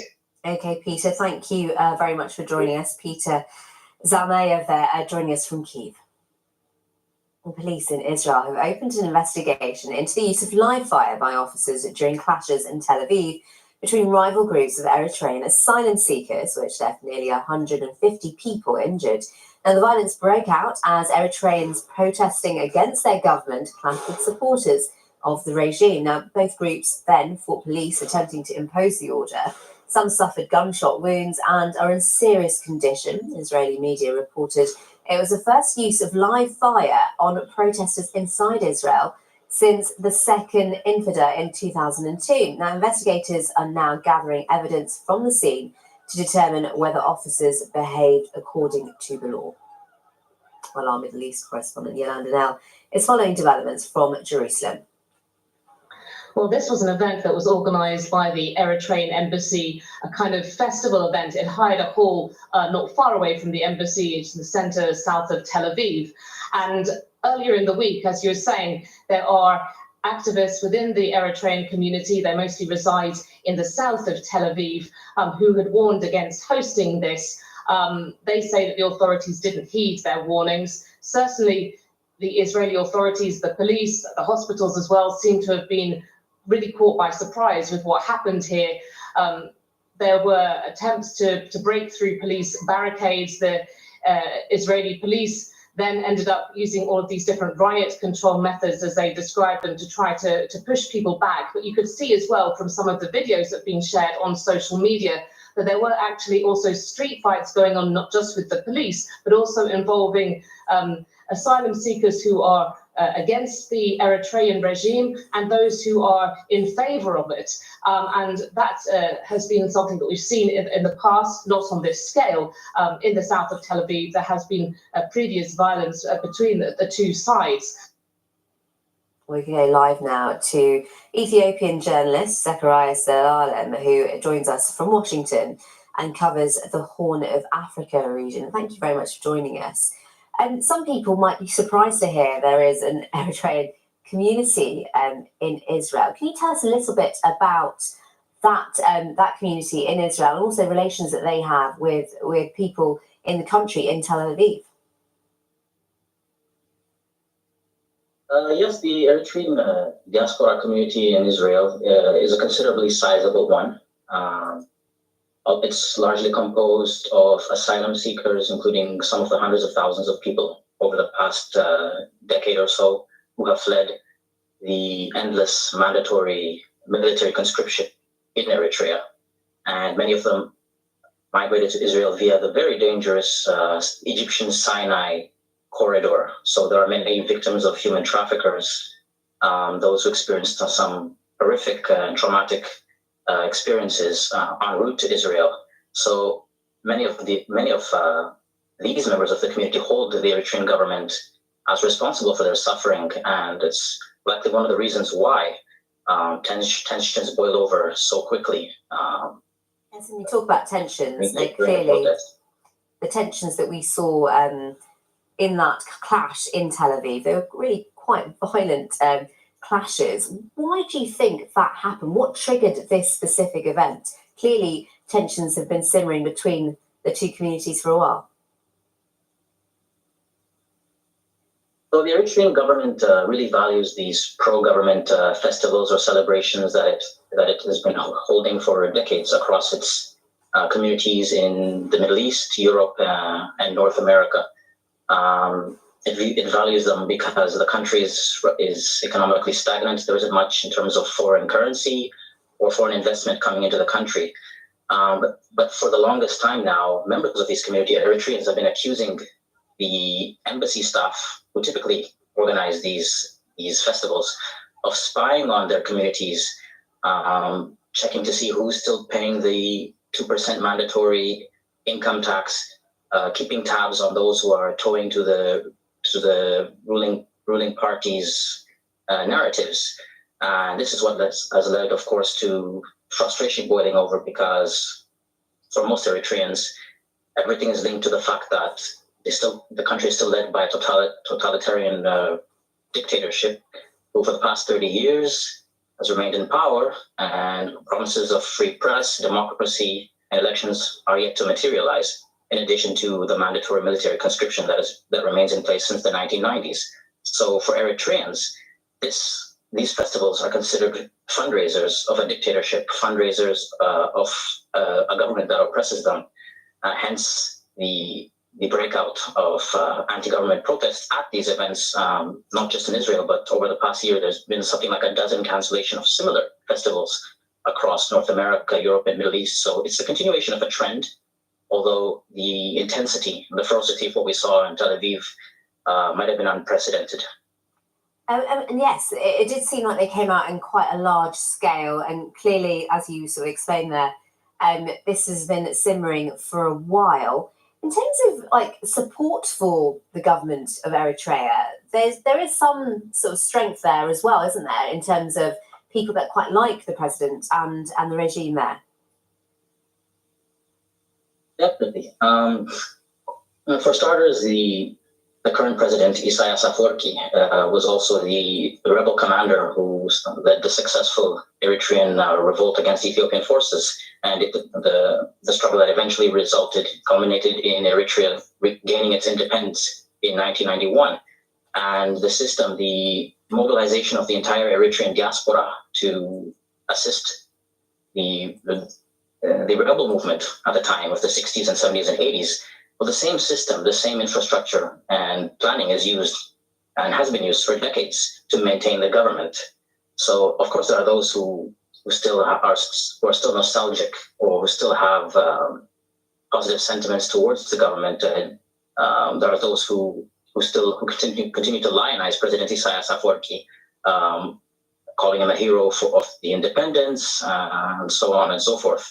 But obviously, with the growing frustration, and of course the considerable amount of Eritreans who died in the recent war in Ethiopia, which Eritrean troops were involved in, opposition to his rule continues to grow, and it might be at least the intensity of the opposition that Eritrea is facing, at least abroad, is nothing like anything that Eritreans have seen over the course of the past 30 years. Okay, Zacharias, thank you very much for joining us and for providing that insight and analysis there, Zacharias Zelalem, who joins us from Washington.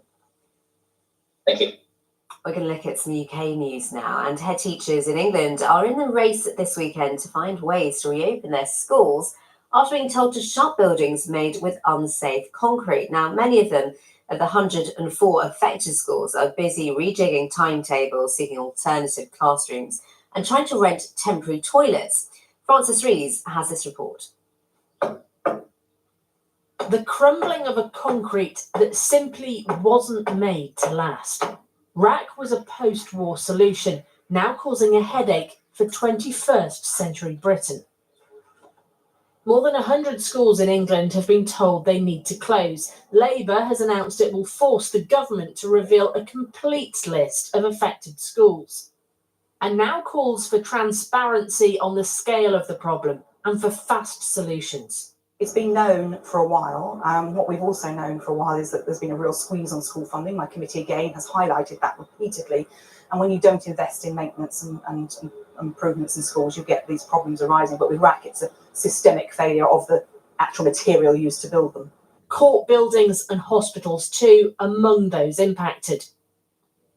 And internal NHS documents obtained by the Sunday Times suggest hospitals could be at risk of catastrophic collapse. The concerns about this have been swirling around for so long. Trusts have been trying to cope with the safety risks associated with RAC for a long time, and really to remedy the situation, action can't come too soon. The Department for Education said it was vital that schools are given time to inform parents and consider their next steps, and that it was grateful to school and college leaders for their work to make sure that disruption is kept to a minimum.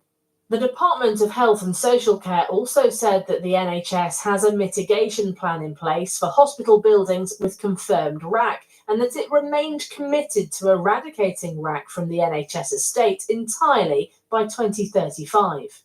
Schools in Scotland, Wales and Northern Ireland are also being assessed.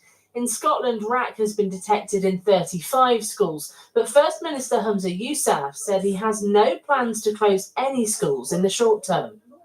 The problem is there's no exact record of where RAC was used. It's this failure, some argue, that means some buildings remain unsound. Frances Reid, BBC News. An Australian icebreaker has embarked on a 2,000-mile journey to a research station in Antarctica in an operation to rescue a researcher who's fallen ill there. An air rescue from the remote Casey outpost was ruled out because of harsh conditions. From the newsroom, Nikki Schiller explained the complexity of the rescue mission. This is the icebreaker that is being sent on the mission to rescue the researcher who has what is said to be a developing medical condition. Now, it's taken weeks to get this vessel ready, including equipping it with helicopters. Now, to give you a sense of the scale of the operation, take a look at this map. It's leaving from Hobart in Tasmania, and it's on a journey all the way to the Casey Research Station in Antarctica, which, of course, is one of the most inhospitable places on the planet. Indeed, the journey is 3,443 kilometres from Hobart all the way down to Casey Station. Now, the icebreaker has a top speed of around 30 kilometres an hour, so it is going to take days to get there. Now, an air rescue from the nearby Wilkins runway was ruled out. The reason for that is that the runway there is made of ice and it is unstable during the winter. Indeed, reports suggest that it would take weeks to get it up to a standard that it could be used, so it was much quicker to actually send the icebreaker. Now, the research station itself has around 20 staff during the winter months, but medical facilities are limited there. Now, we don't know what the condition of the researcher is, but the Australian Antarctic Programme told the BBC that the well-being of our people is our highest priority.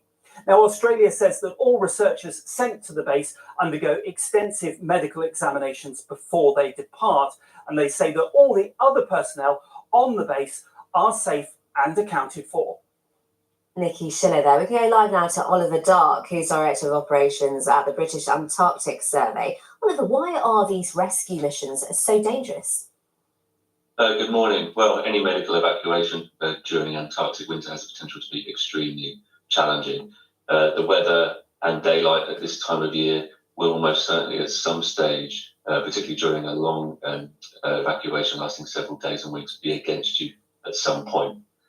Having said that, the Australian Antarctic Division are extremely experienced operators in the region, and the crew of the Napoina, the vessel involved, and the station team at Casey will have drilled for situations like this and be as best prepared as they can be to manage what's in front of them. And Oliver, what would a good result look like? Well, clearly a good result would be a safe repatriation of the patient and a safe helicopter operation to Casey Station.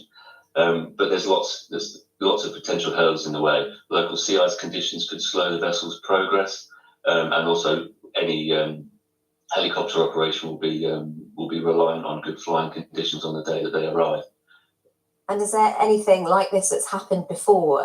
Can you recall? This kind of thing has happened infrequently in the past. It doesn't happen very often, but the team at the Australian Antarctic Division will be prepared for this. And as your colleague mentioned, they've taken several weeks to prepare for this operation, and they won't be going into it lightly. Okay, well, best of luck to them. Oliver Dark, Director of Operations at the British Antarctic Survey. Well, earlier this month, a wooden fishing boat was found adrift off the Canary Islands with 38 people on board. It had set out from Senegal more than a month earlier, carrying 101 people. The BBC's Joel Gunter tells the story of a tragedy on one of the most dangerous migration routes in the world. Adama is finally home and reunited with his family. The 21-year-old fisherman has returned from a terrible ordeal.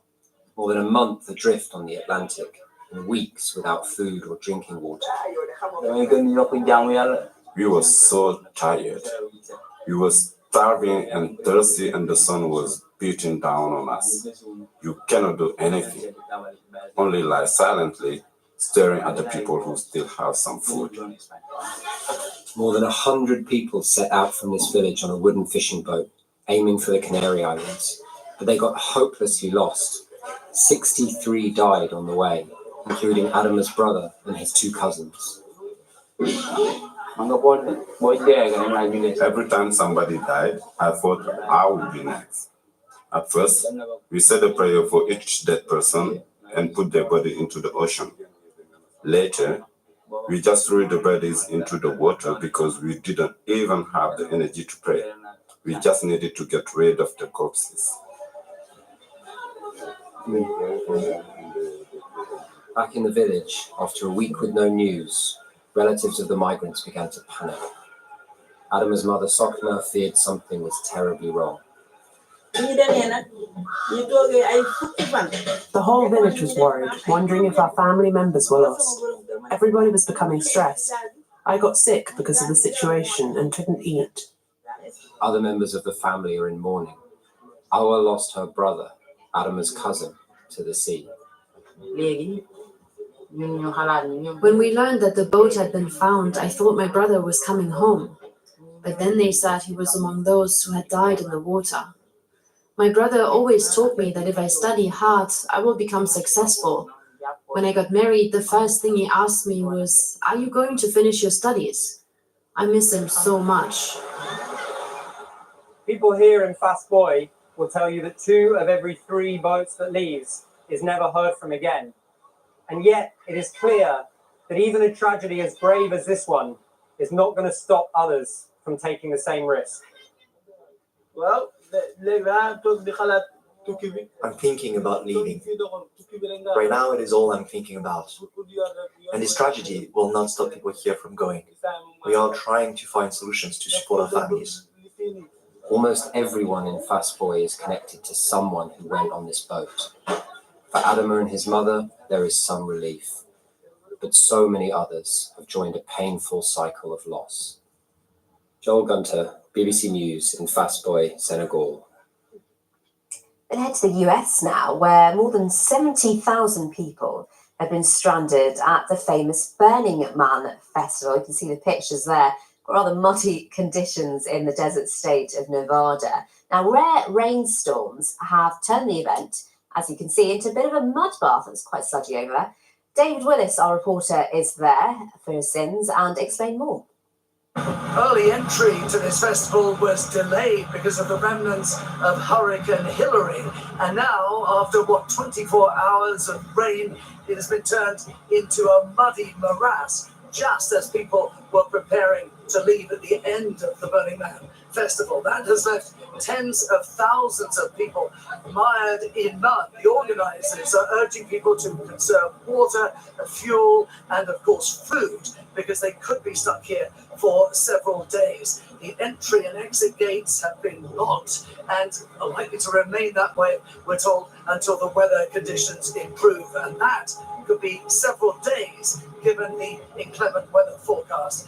The motto of Burning Man is radical self-reliance, and many people here are feeling that this is being put to the test right now in conditions that very few people here can remember for quite some time.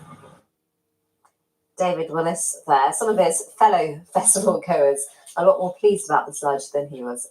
David Willis at the Burning Man Festival in Nevada. Well, NASA's SpaceX crew, 6 members, have spent 6 months in space and are now making their way back to Earth. There they are, the crew. 6 missions seen here are made up of astronauts from NASA, Russia and the United Arab Emirates. The men left the ISS last Friday and are expected to make splashdown in the Atlantic Ocean on Sunday, where they'll be picked up by the US Navy. Well, the meteor has been filmed streaking across the night sky in Turkey. The green shafts of light were caught on camera as it passed over cities in the east of the country.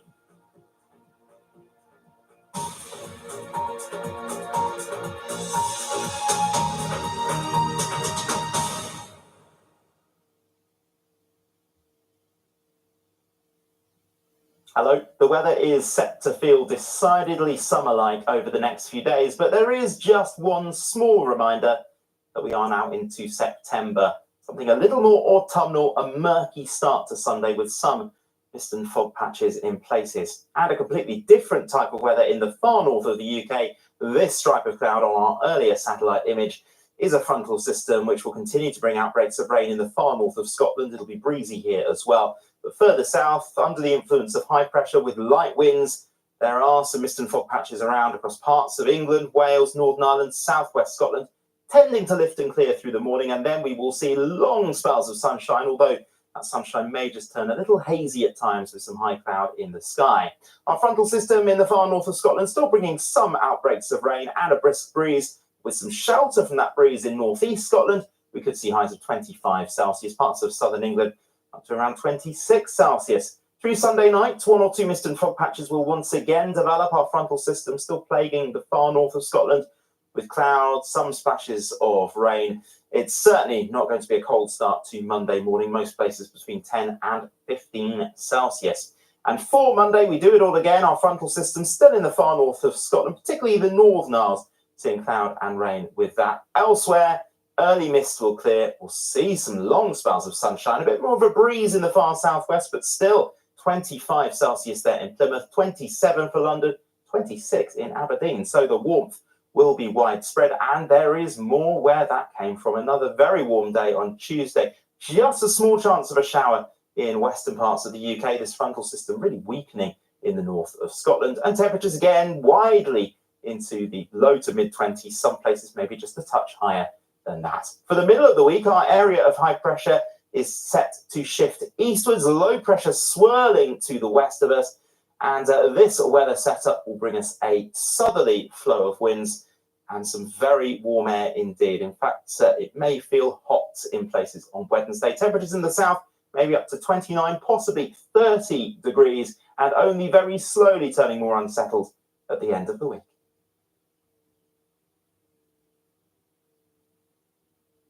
Want to understand what the news means for you? BBC News Catch Up on Sound is a new playlist that puts you in control and lets you explore the stories you're interested in. From breaking headlines, there's been a wave of missile strikes across Ukraine, to deep dive podcasts and current analysis. The longer the conflict goes on, the more chance there is just something happening that leads to an escalation. Make sense of the stories you care about whenever suits you. Open the BBC Sounds app, tap podcasts for News Catch Up. We lift everything. We lift everything. Behind every headline, there is a human story. This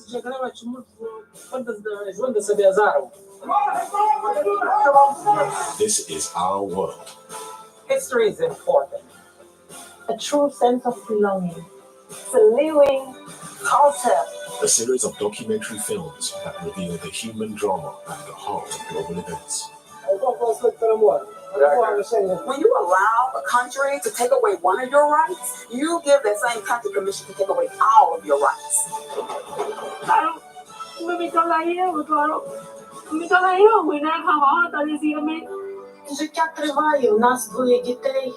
There are different experiences.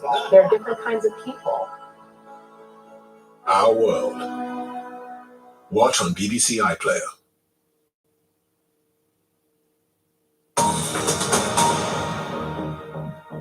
This is BBC News, the headlines. President Volodymyr Zelensky promises who have plundered Ukraine will be held accountable after Ukrainian billionaire businessman Ihor Kolomoisky is held on suspicion of fraud and money laundering. The businessman is alleged to have transferred $14 million abroad using banks he controlled. Police in Israel open an investigation into the use of live fire by officers during clashes in Tel Aviv between rival groups of Eritrean asylum seekers. Nearly 150 people were left injured. The violence broke out as Eritreans protesting against their government clashed with supporters of the regime. Some suffered gunshot wounds and are in serious condition. And 70,000 people are stranded at Nevada's famous Burning Man festival. Slippery conditions in Nevada's Black Rock Red Desert prompted a ban on people leaving the site.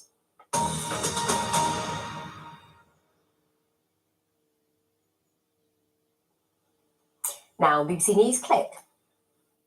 Hello. The weather is set to feel decidedly summer-like over the next few days, but there is just one small reminder that we are now into September. Something a little more autumnal, a murky start to Sunday with some distant fog.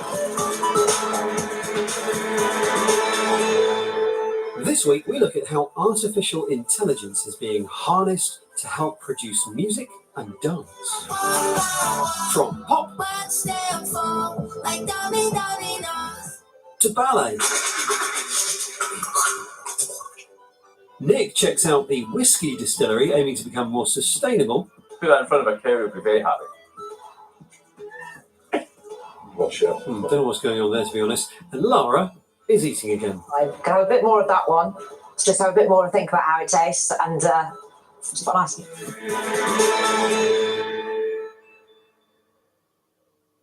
Hi there. I wonder if you could tell me what Frank Sinatra, Madonna, Dua Lipa and Ed Sheeran, some of the biggest names in music history, all have in common. Well, they were all signed to Warner Records, but now that company is working with a very different kind of artist, and Shona McCallum has been to Berlin to find out more. This is Nunuri. She's a virtual character, an Instagram influencer, and has worked with fashion brands and celebrities. And she's a brainchild of Jörg Zuber.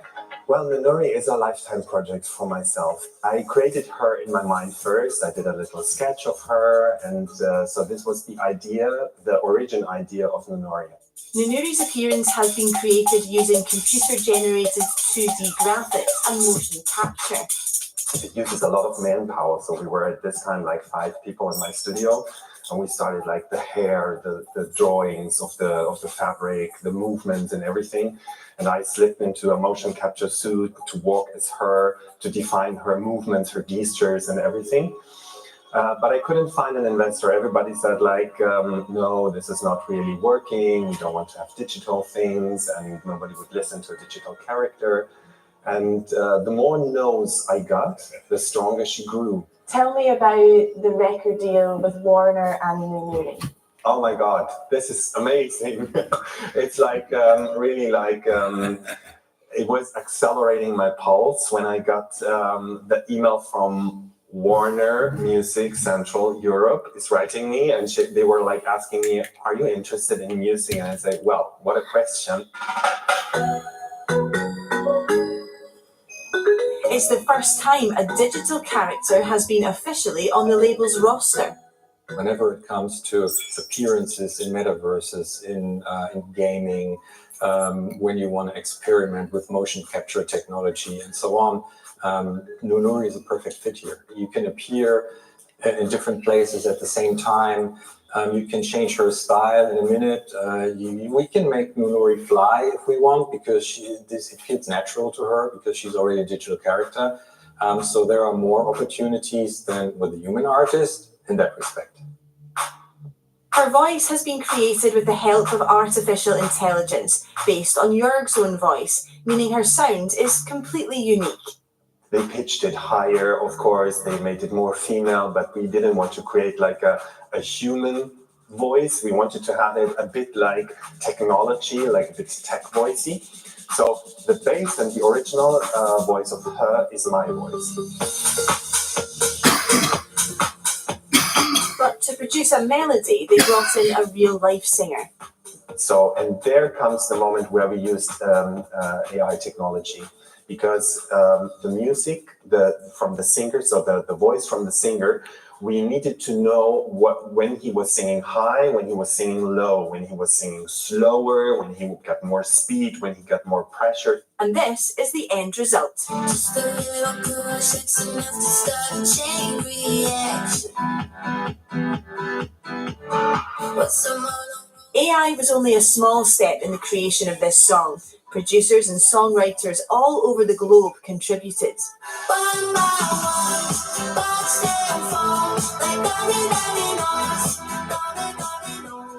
Like every new technology, AI brings with it immense opportunity, but it also raises profound challenges for the creative community. It's about understanding about transparency It's about knowing what content and what data AIs have been trained on. It's about ensuring that there's adequate labelling, so we know whether or not a piece of music is AI generated. But also there's questions about things like personality rights. So at the moment in the UK, personality rights aren't really properly protected. You can essentially generate an AI version of someone, of a pop star, of a singer, and they wouldn't have any rights about how that is used. So looking at how we can ensure the regulatory and legal framework around AI is used in a way that can enable human creativity, not erode it, is absolutely critical from our position in the music industry. Some clubbers in Berlin have mixed views. I don't think fully AI music is ever going to fully replace, creativity. But I think using it as a tool to enhance people's creativity and also to improve people's access to music, I think can really be a positive thing. Yeah, I think in terms of music, it's kind of got two sides of it. For creatives, I think, although it's really interesting innovation and really exciting and really, really new and really, really current, on the other hand, I think a lot of artists feel almost frightened or threatened by the idea of creating AI to create music. The use of generative AI specifically has been stirring up controversy within the music industry, but there's also a feeling that the technology is here to stay. YouTube recently published its first set of AI music principles so that creators can use it responsibly. I think AI is going to change the way lots of industries operate. The music industry is no different. And actually lots of people in the industry are quite excited about some of the opportunities. We saw just a few weeks ago Paul McCartney talk about how they used AI to isolate one of the stems of a John Lennon's voice from one of the Beatles songs. Again, that's all being done with proper permissions. It's being done in quite an exciting way. So there are sorts of huge opportunities. Clearly, the use of AI is becoming more mainstream, but now that it's officially entering the charts, will it ever get to number one?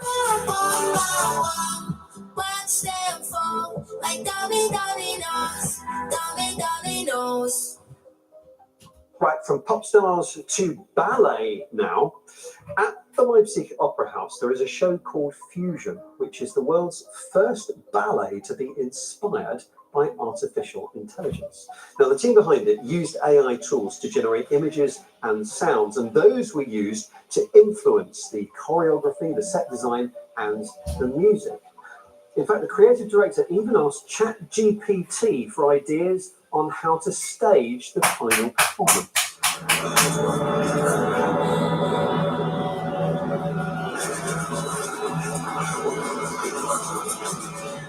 My name is Harry Yeff. I'm also known as Reeps 100, and I'm an artist and director based in London. All of my work centers around new methods of exploring voice and technology.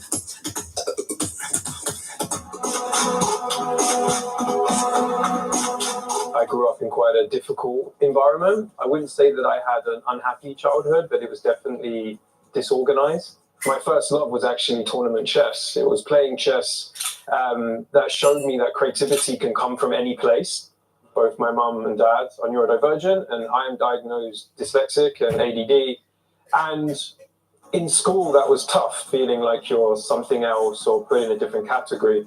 But in my adult life, it's very much been a superpower.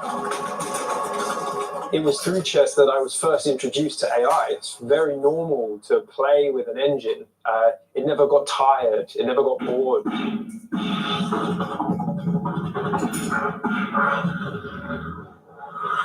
Something magic happened. I found a style that had never happened in the culture of beatbox before, and it got a lot of attention. I went on to become double national champion. So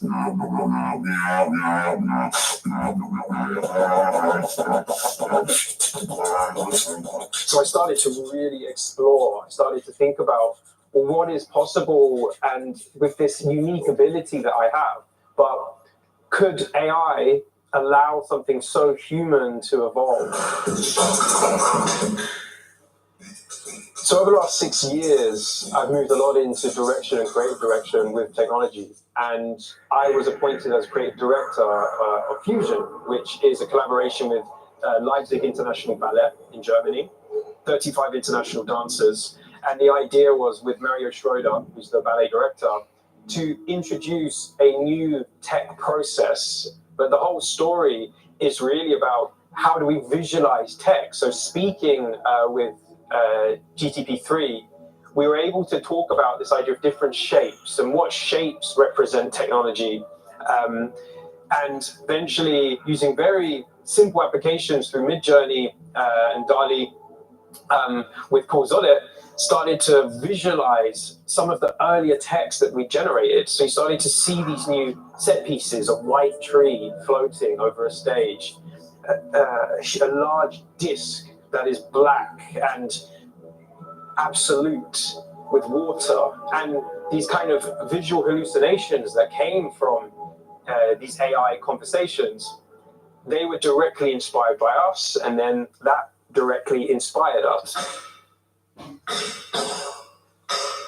We took a lot of images and photos of and recordings of the practice, and as Mario started to develop the movement based on the narrative, we ended up with a data set, and then we were able to use these as visual prompts using StyleGANs to effectively generate interpretations of those images, like morphing, shifting, different movements, which he then took inspiration from. He had these images and video that he would think, this is an interesting emotion. Oh, the way that arm is something I wouldn't have thought of. So again, this augmented creativity, this dialogue was present for the movement. There are huge opportunities to let these systems empower you and to take ownership over them and to learn about them, have AI literacy.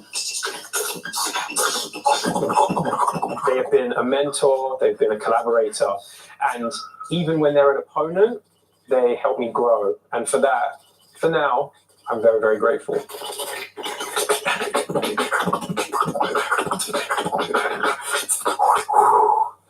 So hard.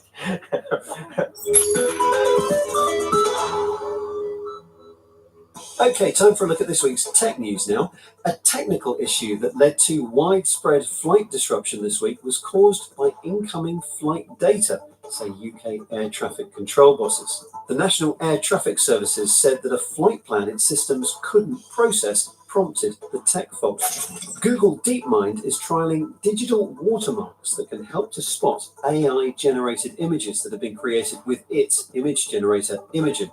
This is in a bid to fight disinformation. Its tool, SynthID, identifies images generated by machines by embedding changes to individual pixels in those pictures. Traditionally, watermarking has been more robust for content that's visual in nature than text, but it's still imperfect, and robustness can mean many different things. Scientists in Singapore have developed a thin, flexible battery which can power smart contact lenses. The battery, which stores electricity when immersed in saline solution, could even be powered by human tears, according to its creators. And OpenAI has launched an enterprise version of its popular chatbot ChatGPT for large businesses. The AI firm says that data from enterprise customers' use of the software won't be used to train its models.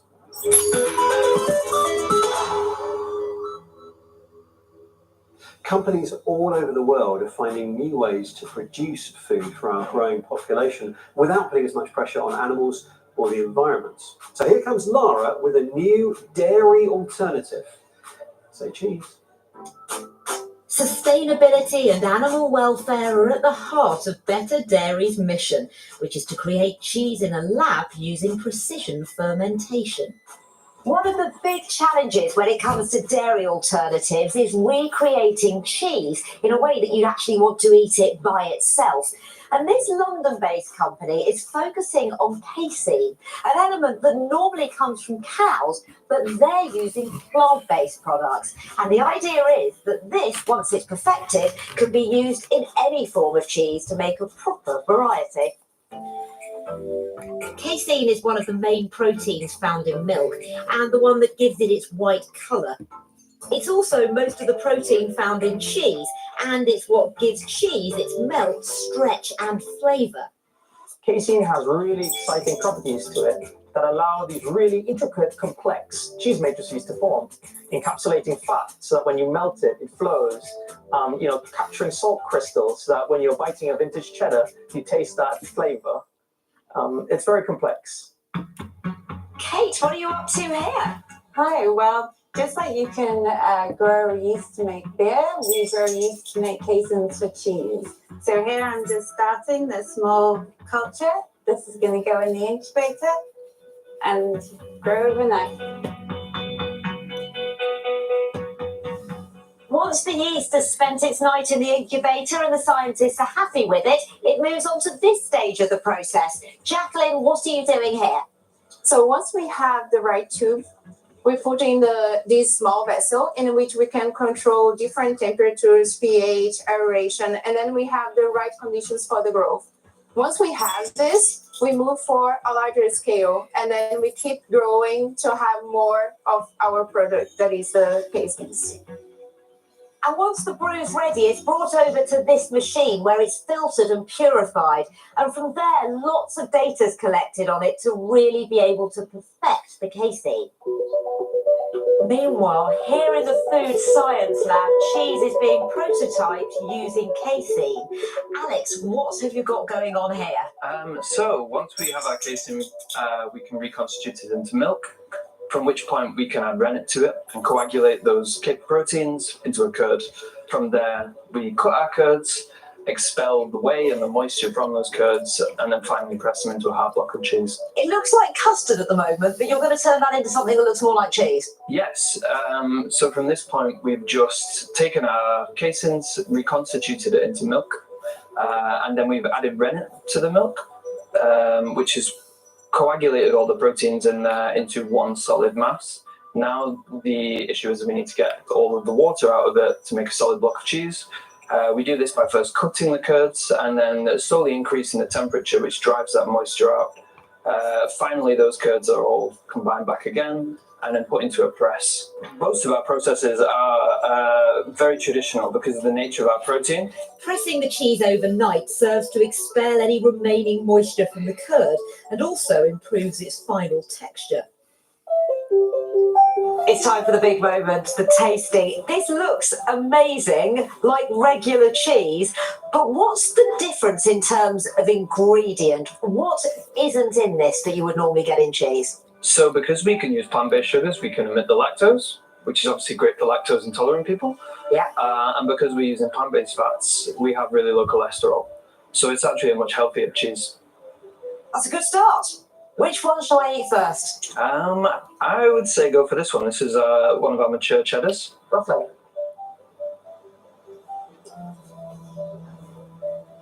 That tastes like mature cheddar. I want to have something more interesting to say, but it tastes right. Let's try this one. What's that? That's Gouda. Okay. The consistency of that looks good. It is a little bit crumblier. I feel like they break more easily than actual cheese. Is that right? I would say so, but I think that's just through something that needs ironing out over time. Right. Tastes like Gouda. I can tell it's a different cheese.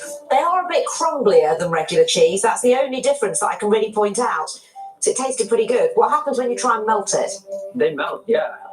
They take on a slightly different flavor profile, like you'd expect from melted cheese, and they have more or less the exact same consistency. Yeah, they taste different to most of the other cheese alternatives that I've had.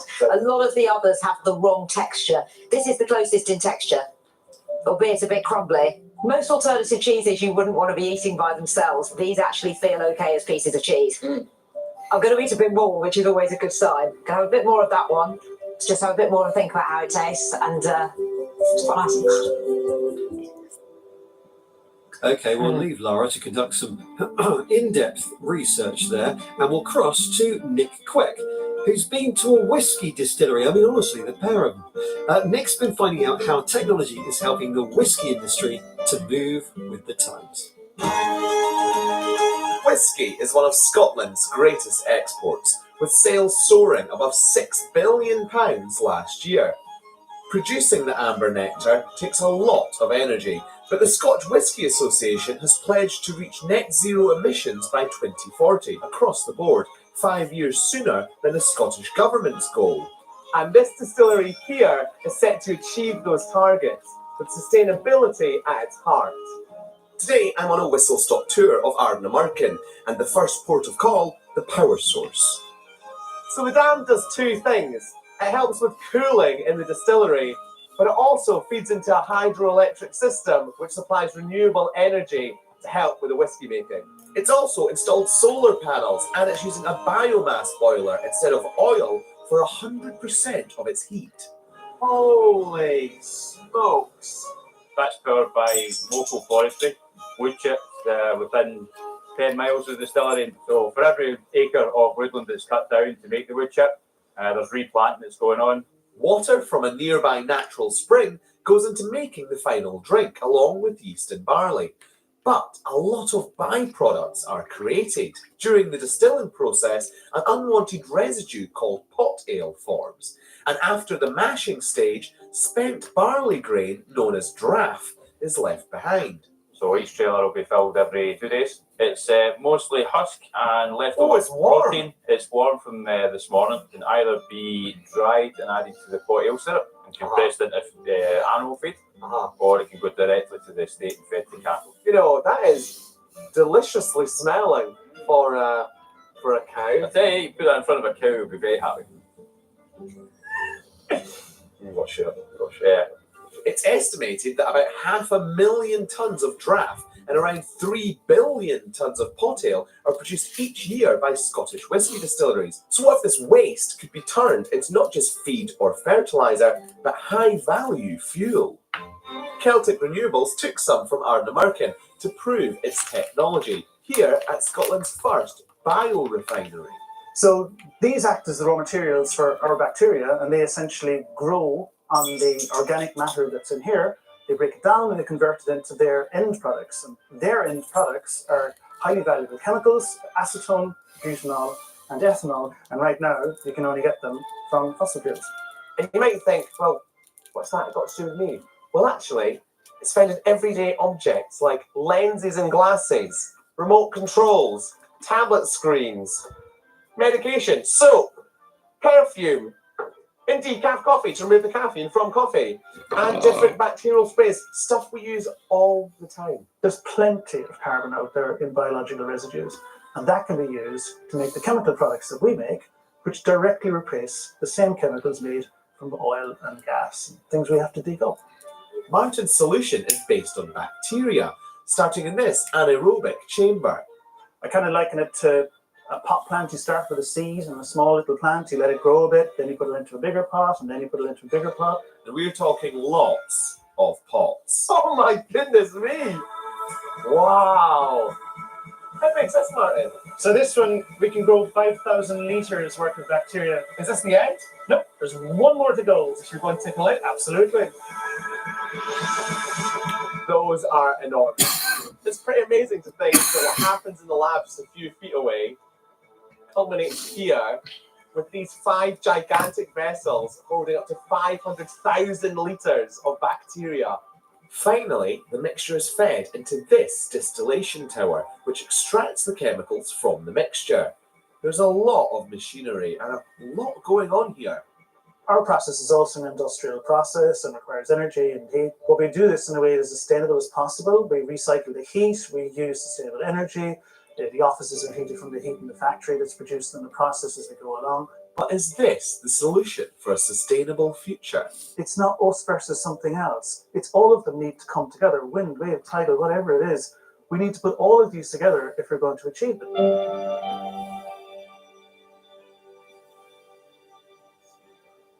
That was Nick, and that's it for this week. Thanks so much for watching, and we will see you soon.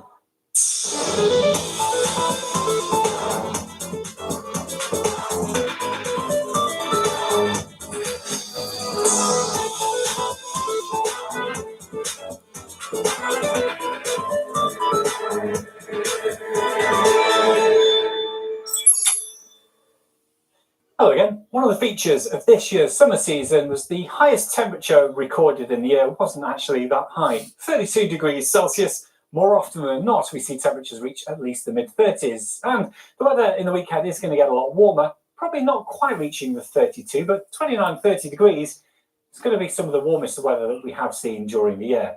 Now, on Saturday, we had lots of sunshine, Coed Bay in Devon, and after the early morning cloud melted away, most of the UK did see the sunshine come out through the afternoon. The exception, northern Scotland, where through the night we've got some thicker cloud and some heavier rain on the way.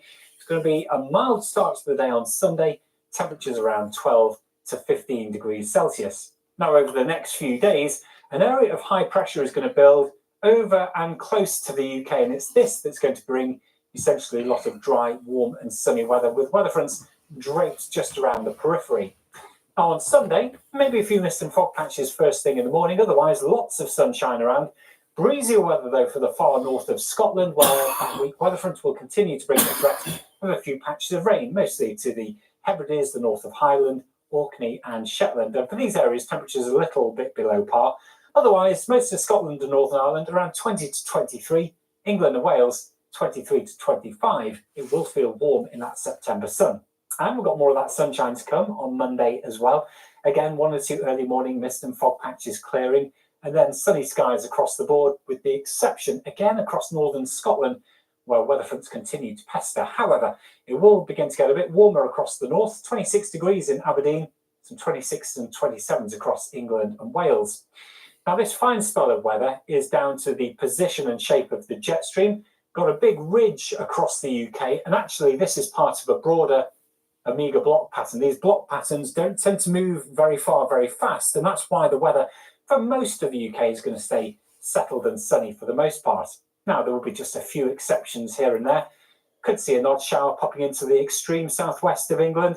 Now, weather fronts across the north of Scotland probably getting squished, so it should be a brighter kind of day here on Tuesday. And those temperatures continue to climb. 25 in Glasgow, some 26s across England and Wales, but I guess even warmer than that as we head into the middle part of the week. So more of that fine, settled, sunny weather to come on Wednesday. Maybe a bit of fair weather cloud building across the skies of Northern Ireland and West Scotland, but not really spoiling the sunshine at all. And those temperatures, well, we're looking at highs, 25 in Glasgow, but up to 29 around the London area, 26 in Cardiff. It will feel warm in that sunshine wherever you are. Now, the end of the week looks fine as well, but heading into next weekend, the blocked jet stream pattern starts to break down and move eastwards, and that means we'll start to get this trough moving into the west of the UK. And these trough patterns are responsible for areas of low pressure and cooler airflow coming back in off the Atlantic. So there will be some changes in the weather pattern, but essentially Thursday and Friday staying dry, sunny and pretty hot. It's through the weekend that we've got a greater chance of seeing cloudier weather, lower temperatures and the threat of some rain, although these transitions can often come through a day or so later. So you might see the timing of that transition drift a little bit over the next few days. That's today's weather. Bye for now.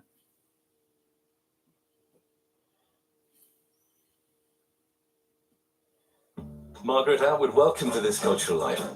Some of the world's leading artistic figures reveal to me their influences.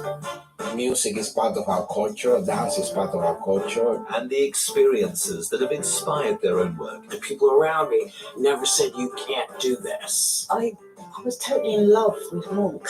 Now I'm blushing. Find out what fires the creative imagination with John Wilson. This Cultural Life, this weekend on BBC News and iPlayer.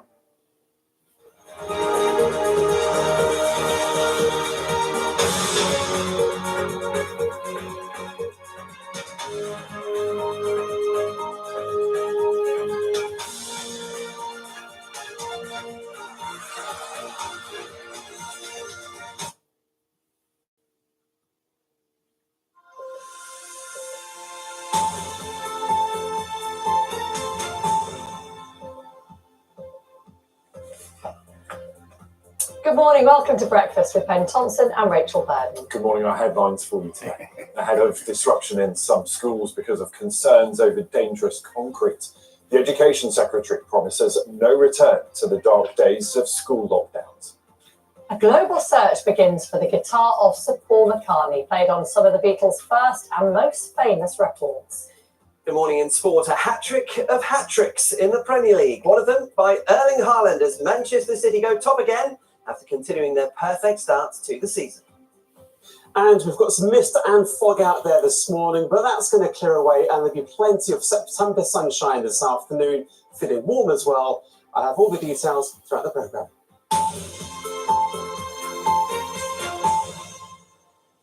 Good morning. It is Sunday, the 3rd of September. Our top story today: remote learning should last days, not weeks. That's according to the government, after concerns about lightweight concrete forced over 100 schools in England to fully or partially close. With just days to go before the new term start for many, some pupils are facing online classes at home or lessons in unused buildings until structures can be made safe.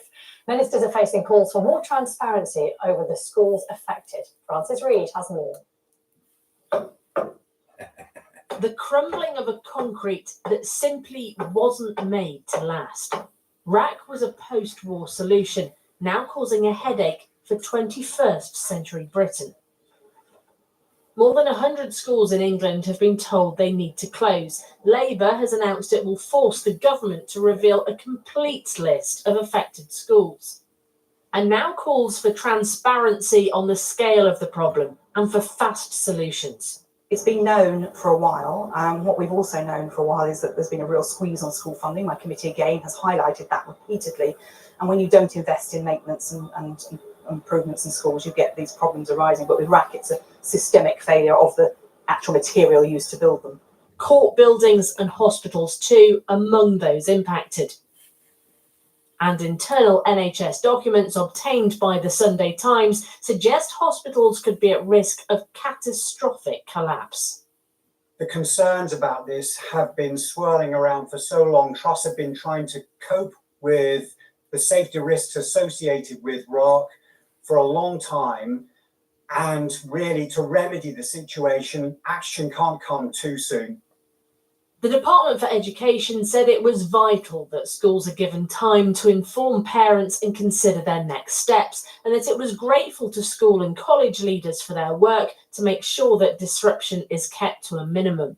The Department of Health and Social Care also said that the NHS has a mitigation plan in place for hospital buildings with confirmed RAC, and that it remained committed to eradicating RAC from the NHS estate entirely by 2035. Schools in Scotland, Wales and Northern Ireland are also being assessed. In Scotland, RAC has been detected in 35 schools, but First Minister Humza Yousaf said he has no plans to close any schools in the short term. The problem is there's no exact record of where RAC was used. It's this failure, some argue, that means some buildings remain unsound. Francis Reid, BBC News. We're going to talk about that much more throughout the programme this morning. We'll also get the very latest from our political correspondent in Westminster. But before that, let's get the other main stories today.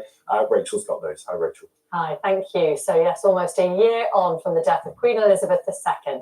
Plans for a permanent memorial are underway. The committee will choose the most appropriate tribute to Britain's longest reigning monarch, which will be unveiled in 2026 to mark what would have been the year of her 100th birthday. Our royal correspondent Daniela Ralph has more. Back in 1955, on a gloomy day on the Mall in London, the young Queen Elizabeth unveiled a statue to her own father, King George VI. It was a public memorial to him, the tribute to his reign, where his daughter praised his wartime service. He was the living symbol of our steadfastness. He never wavered in his faith that with God's help, the cause of freedom would prevail. There are tributes to kings and queens across the country. The traditional, imposing statue remains the most common memorial. But marking the reign of Britain's longest-serving monarch may require something special. The Queen's former private secretary, Lord Janvrin, will lead the new memorial committee. He says he now faces a unique challenge getting this project right. The committee will consult the royal family, the government, and the public to find the best way to remember Queen Elizabeth II, with both a memorial and what's described as a national legacy programme. It is the first anniversary of her death this Friday. The royal family will spend the day privately. In 2009, Queen Elizabeth unveiled a statue to her mother, just below the one of her father from 1955. Now the country she served for so long will look for a fitting way to remember her. Daniela Ralph, BBC News. 2 men have been arrested under the Terrorism Act as part of an investigation linked to the data breach at the Police Service of Northern Ireland. The data was accidentally shared last month and included the surname and initials of 10,000 PSNI employees. Tesco CEO has announced supermarket staff will be offered body cameras due to the rising number of violent attacks against shop workers.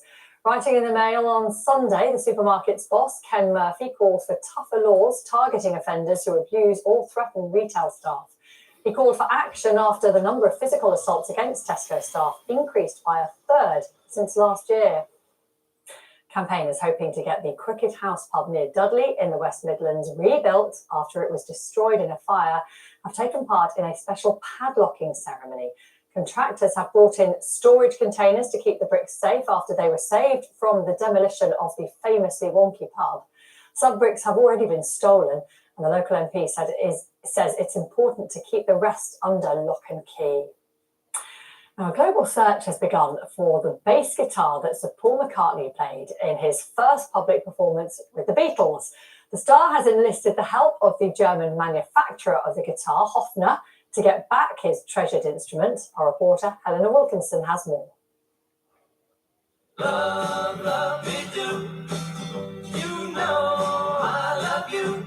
Love Me Do, one of the Beatles' early tracks, recorded with Paul McCartney's first Hofner guitar.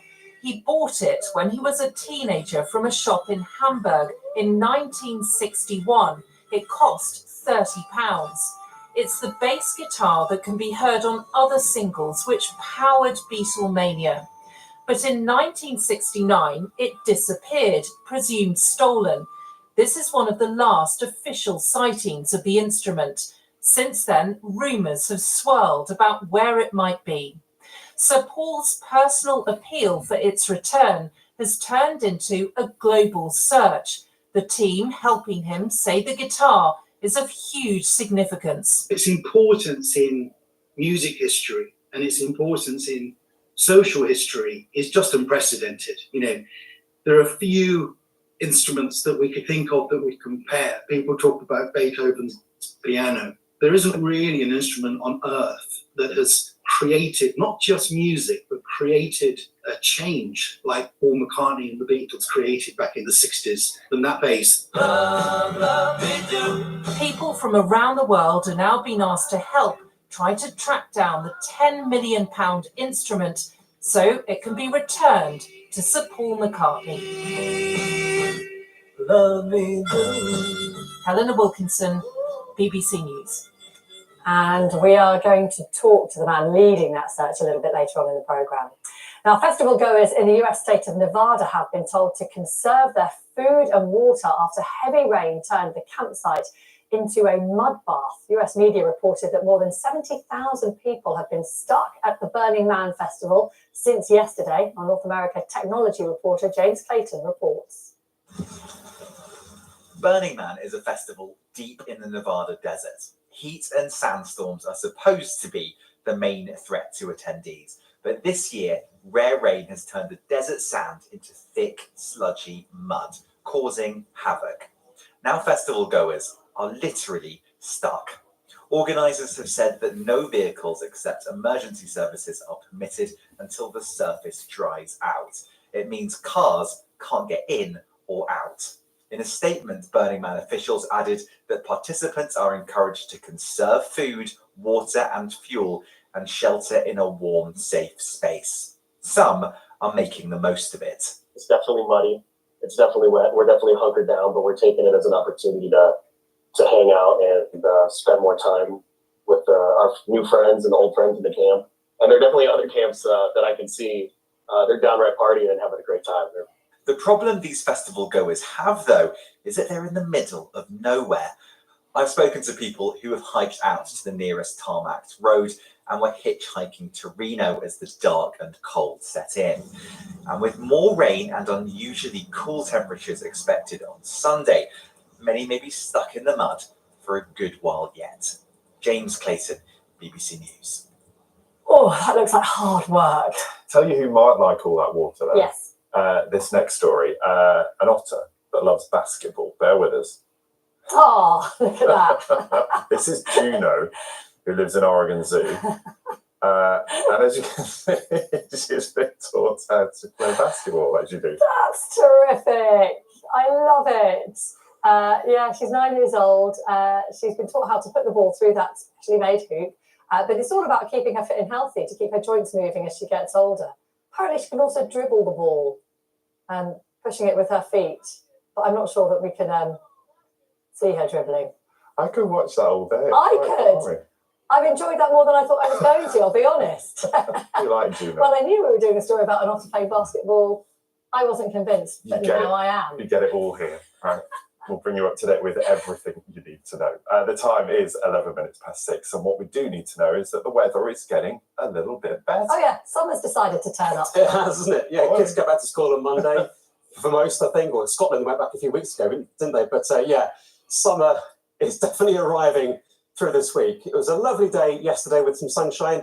And this morning, well, we've got some mist and murk out there, some dense fog patches in places, but that's going to clear away.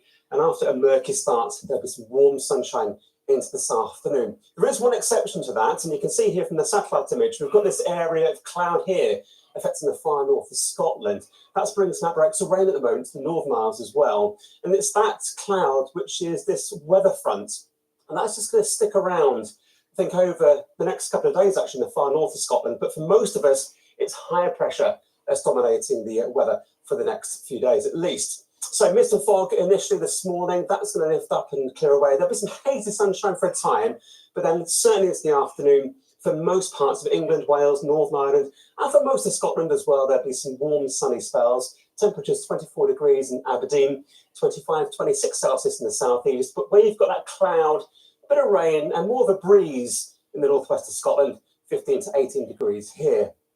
Now, through tonight, again, there could be some isolated mist or fog forming, and we still have that cloud affecting the far north of Scotland, still some outbreaks of rain in the Northern Isles. Temperatures generally getting down to about 11 to 14 degrees, but some parts of northern England could get down to some low single figures. So a bit of a chilly start first thing, I think, on Monday.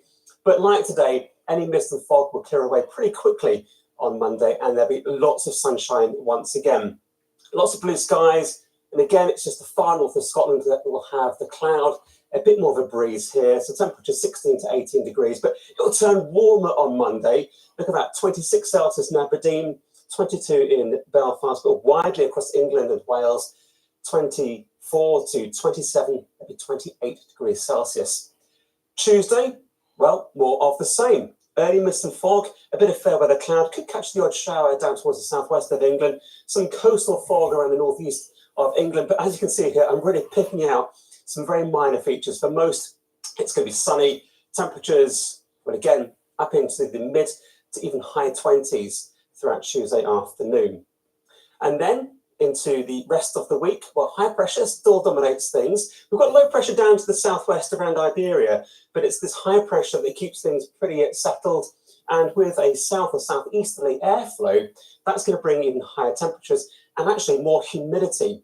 So you might want to notice that overnight temperatures will be quite high, and certainly into Wednesday and Thursday, with potential for temperatures up to 30 Celsius in some southern areas of the UK. Even further north, it's still been looking pretty fair. Well, we'll take it. Absolutely. Even though it's a bit late. Yes, too many of us.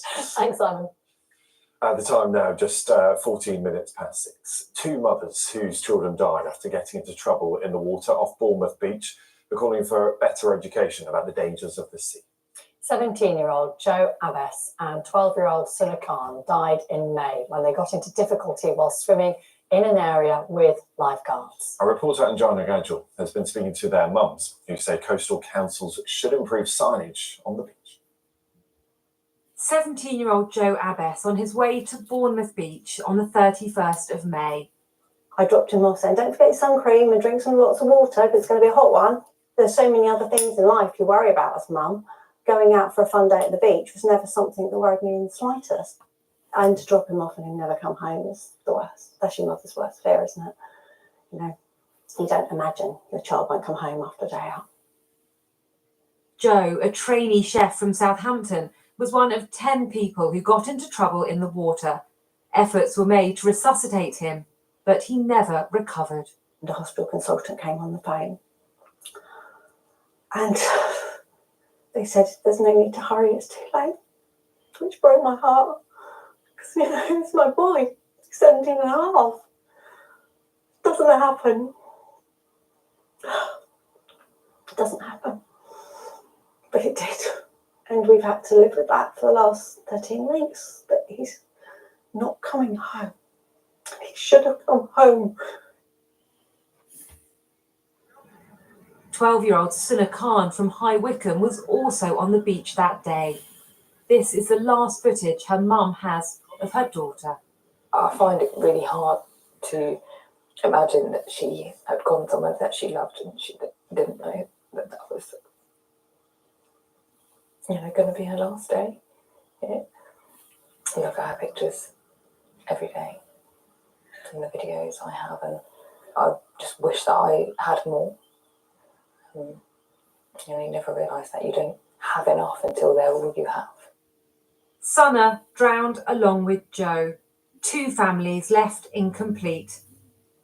I struggle to get up in the morning. I struggle to do anything. Everything, my mind is consumed by her not being here and how unfair it is that she's not here. When we're all together is when it's the most difficult because her absence is so loud. Stephanie and Ness believe Bournemouth Pool and Christchurch Council could and should have done more to warn people of the dangers of the sea. I think they could improve their signage around the beachfront. I've been back to Bournemouth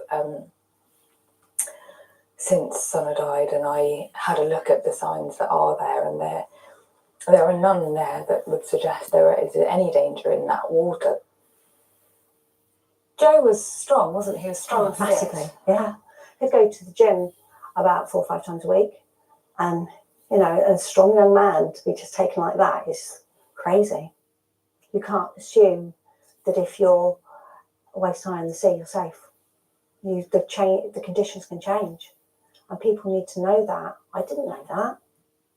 BCP Council said, following the tragic incident in May, we've increased our staffing and safety messages over the seafront tannoys.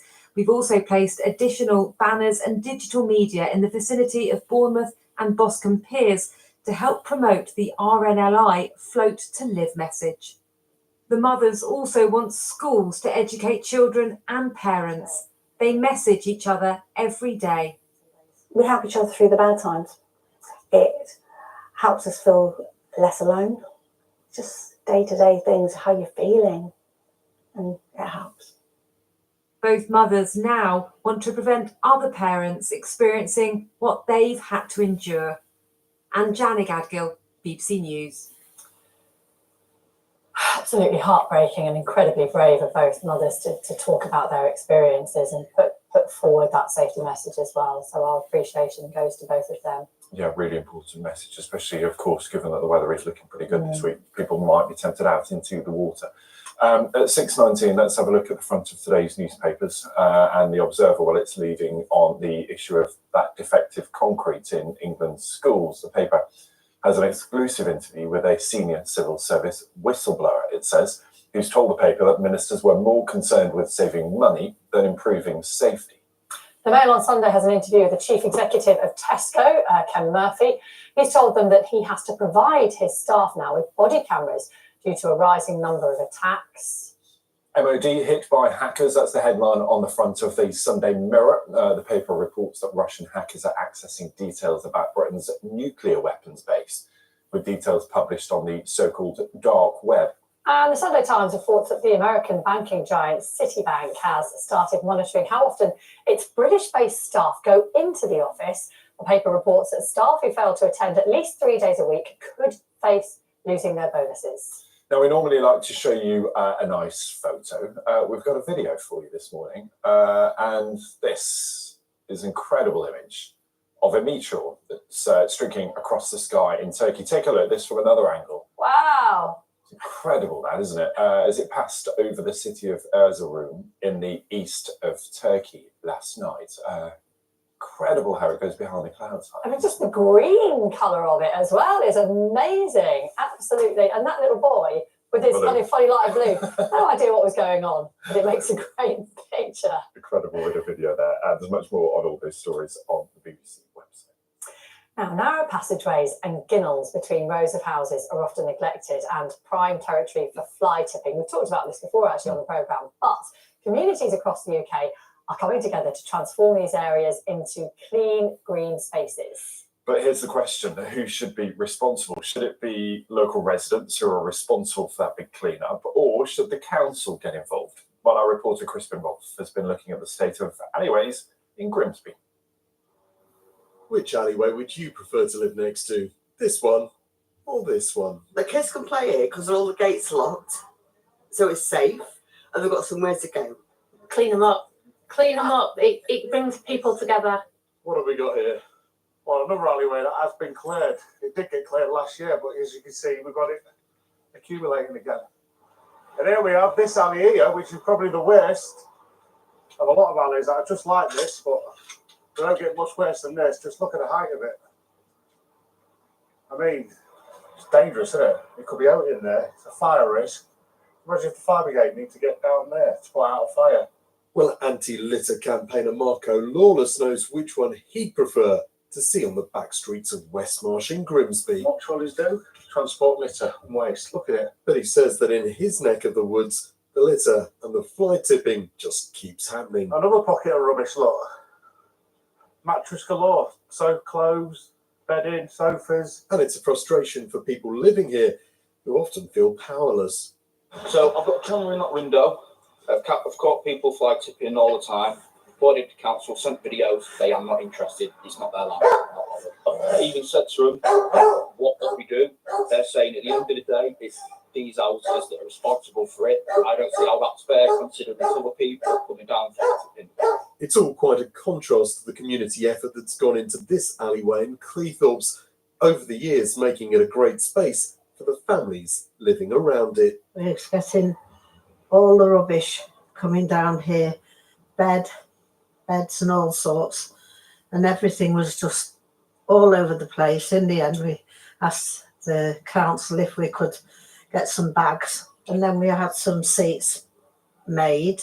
We're back at Grimsby's Westmarsh, and it's volunteers who are trying to make the difference, but they are fighting an uphill battle. It's very therapeutic.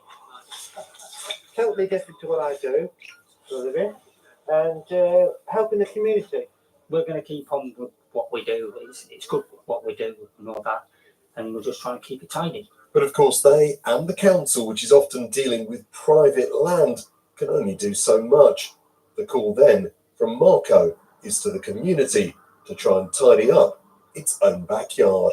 Crispin Rolfe, BBC News. But at least we've got the weather for it this weekend if you want to go out and do a bit of a tidy up, yeah. The time, 6:24 at Let's Talk Sport. You were with us, morning. And it was an absolute festival of hat-tricks yesterday in the Premier League. Brilliant. Brilliant. The tone and the content is exactly what I was going to do. So thank you for that. And yet you often on these days in the Premier League, you talk about how many goals there were in total. But particularly this time around, it's the goals that have been provided by three players. Because 3 hat-tricks, only once before in Premier League history, and I know people like to talk about it, football didn't start in the Premier League, but that's the only stat that I've got because I haven't gone back to the 1800s. I do apologise. Why not? Because I didn't have the time. It's 6:20 in the morning, goodness me. But there is only one other occasion where this has happened before. 3 players, each getting a hat-trick on the same day of Premier League action. Now, you've heard of Erling Haaland, you've heard of Son Heung-min, but you might not have heard of Evan Ferguson. Well, the Irish side of me is coming out today, right? So I'm interested. Enthusiastic. I'm invested. So 18 years old, he's only 19 next year. He was bought from Bohemians in Dublin by Brighton, who have an amazing ability to pick out these young players across Europe. And they did so. He made his breakthrough to the main team last year, scored 10 goals, 4 already this season. He is a superstar in the making, but it wasn't just those 3 players scoring goals. Overall, in just 6 matches, there were 26 of them in the Premier League, with Erling Haaland's 3 helping Manchester City score 5 to register their 4th win out of 4 to go back to the top of the table. Nick Parrott rounds up the best of the action. On Tuesday, Erling Haaland was named PFA Player of the Year. On Thursday, he got a similar award from UEFA. On Saturday at the Etihad Stadium, he showed why. It's going to fall for Haaland with a predictable outcome. His Manchester City team were already beating Fulham 2-1 when he first struck. He showed no nerves as he claimed his second. And he'd already been named man of the match by the time he claimed the match ball and completed City's 5-1 win. En cuanto al número de goles, This guy was born scoring goals, and he will go through his whole life scoring goals. So it'll be no surprise if he manages to get the same figures as last season. But it doesn't matter if he doesn't. Son Heung-min replaced goalkeeper Hugo Lloris as Tottenham captain at the start of the season and has been leading by example since. Spurs went behind at Burnley, but the South Korean drew them level within quarter of an hour, and they never looked back. What a lovely goal! He added 2 more as they won at Turf Moor to maintain their unbeaten start to the season. he's been an outstanding leader just with the way he presents himself every day at training and then on game day. You know, he led our press today. I thought he was outstanding, just putting their goalkeeper who's very, very good with his feet, you know, just putting him under pressure. And then he's got the quality when the chances come to take him. So really pleased for him. While those two are well-established players, Evan Ferguson is showing he could become something very special. The Brighton teenager pounced to punish Newcastle goalkeeper Nick Pope midway through the first half at the Amex Stadium. Ferguson can score from range too. And with a touch of luck, the Republic of Ireland striker had his first Premier League hat-trick as they beat Newcastle 3-1. There was also another hat-trick of sorts, Jordan Pickford showing why he's still England's #1 with this triple save that ensured Everton picked up their first point of the season in a 2-2 draw at Sheffield United. Nick Parrott, BBC News. Elsewhere, 12th at the end of last season, only 11th the beginning of this one. Chelsea's indifferent start goes on. They were booed off after being beaten 1-0 by Nottingham Forest at Stamford Bridge, leave signing Anthony Elanga with his first goal for Forest. Now, it's not often that Rangers and Celtic go into an Old Firm derby with neither top of the Scottish Premiership, but that's the case for the first league meeting of the two this season at lunchtime today. St Mirren's draw at Livingston yesterday has them top instead, but the winners at Ibrox will definitely replace them. And for Rangers, the chance to respond after failing to reach the Champions League in midweek. Obviously, a massive game for us. Another 3 points in the league for us to go and try and achieve. A chance to go and put down a marker in the first Old Firm is always an aim that you want to do as a team and as a club. So all that things are there for us, and we want to go and do as well as we can. Now, it's generally a day of disappointment for the British players at the US Open in New York, with now only Jack Draper left in the singles. The others couldn't make it through to the last 16, including Katie Boulter, who lost in straight sets to the American world number 59, Peyton Stearns. Cameron Norrie and Dan Evans are also out, as Patrick Geary reports. Face to face with a phenomenon. Hidden in the shadows in front of Britain's Dan Evans is the big question in men's tennis. How do you stop Carlos Alcaraz? First set to the Wimbledon champion. At 20, he still has boundless energy for long exchanges, but when the moment's right, he can end the conversation. Two sets down, Evans could have simply smiled and accepted his lot, but that's not his style. Third set, fight back. It's all happening at Flushing Meadows. Into a fourth. Still, Evans wouldn't relent, pushing and stretching Alcaraz until he produced something remarkable. What? Can't believe that. Barely explainable, let alone returnable, it gave Alcaraz the break he needed, and the match soon followed. Evans lost, but this contest was the tournament's game. Cameron Norrie's task was on paper easier, but on a New York hard court, opponent Matteo Arnaldi was inspired, dumping Norrie out in straight sets. So the British men were left with Jack. Jack Draper's progress has been limited by injury, and wildcard Michael Moe challenged him, but he came through. He may be British tennis's future, starting next week. Patrick Geary, BBC News. Chris Eubank Jr. gained revenge over Liam Smith last night, beating him by a technical knockout in round 10 of their middleweight rematch. Eubank knocking Smith down twice in the fourth round of the Manchester Arena, and although he wasn't able to capitalise immediately, the referee did stop the fight when Eubank did it again In the 10th, Smith won the first fight between the two back in January. I was the underdog. Everyone thought I was going to get knocked out. Everyone thought I was finished. I see people online saying I'm shot, I'm too old, I don't want it anymore. I couldn't let that be. I couldn't let that slide. England's women had never lost a T20 to Sri Lanka before yesterday, but the first defeat for them was a heavy one, with the series now tied at 1-1 heading into Wednesday's decider. Batting first, England slumped to just 104 all out in 18 overs, only Charlie Dean scoring more than 14. Sri Lanka then had no problem chasing their target, reaching it in the 14th over with 8 wickets in hand. England captain Heather Knight admitting afterwards that they had been served up some humble pie. Max Verstappen will be aiming to win a record-breaking 10th Grand Prix in a row later when he takes to the grid for the Italian Grand Prix, but he won't be on pole. Instead, that position was taken by Ferrari's Carlos Sainz in qualifying, much to the delight of the Monza crowd. Sainz snatching top spot from Verstappen by just 1/100th of a second. England's Mats Fitzpatrick will take a 2-shot lead into the final day of the European Masters Golf. Should he hold on to win, it will be his first victory since being crowned the US Open champion famously last summer. Fitzpatrick will also replace Tommy Fleetwood in one of the 2 remaining automatic qualifying places for Europe's Ryder Cup team if he finishes 6th or higher. Warrington have waited since May for back-to-back Super League victories, but they eventually did it in some style yesterday, scoring 11 tries in a win over Castleford. Warrington running out 66-12 winners, keeps them on course for a playoff spot, while Castleford are 2 points off the bottom. Elsewhere, Leeds Rhinos beat Hull FC.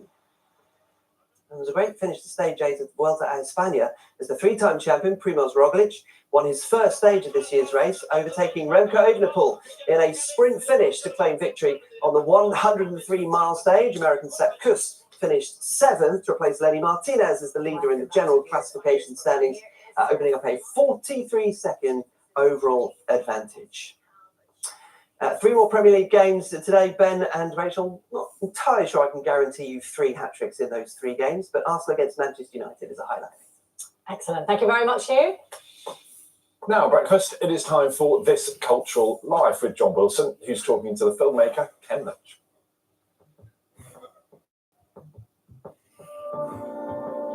Ken Loach, Britain's foremost politically engaged filmmaker. His work explores issues of social justice, freedom and power, and has twice won in the prestigious Palme d'Or at the Cannes Film Festival, in 2006 for The Wind That Shakes the Barley, and 10 years later for I, Daniel Blake, a contemporary British story about unemployment and poverty. Go back to your desk and let us sign on and do the job that the taxpayer pays you for. Ridiculous. In this episode of This Cultural Life, the Radio 4 podcast, he reveals his formative influences and experiences, and how at the age of 86, he's still as fired up as ever. There's an anger, actually. Is there? I think that's what drives you. When you can't see it happen, you can't see it happen and be indifferent, you know. You can't. If there's something that puts fuel in the tank, it's seeing hope destroyed, you know.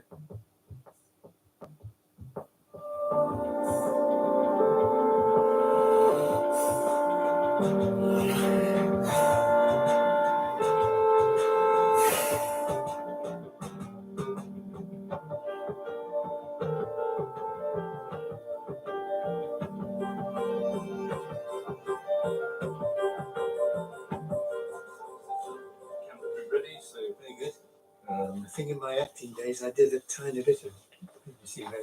Oh, you did? It might have been in this very studio some 60 odd years ago. Really? Yeah, fantastic. Wow, we've got to dig those performances from. I can't think what it was. It was something. Ken Loach, welcome to This Cultural Life. It's a great pleasure to come, and good to see you. You too. You were born in 1936. You grew up in the Midlands. Tell me about your family. What did your parents do? My father was electrical engineer. He took his apprenticeship in the mines. The whole family, my father's family, were miners from the Warwickshire coalfields, and he worked at Alfred Herbert's machine tool factory all his life, 40 odd years. Skilled worker then? Yes, a skilled worker, electrician. And he had a work ethic that was formidable. He worked 7 days a week. And my mother had been a hairdresser, but like women of that time, it was a matter of pride for my father that she should not have to work. But lovely woman, very kind.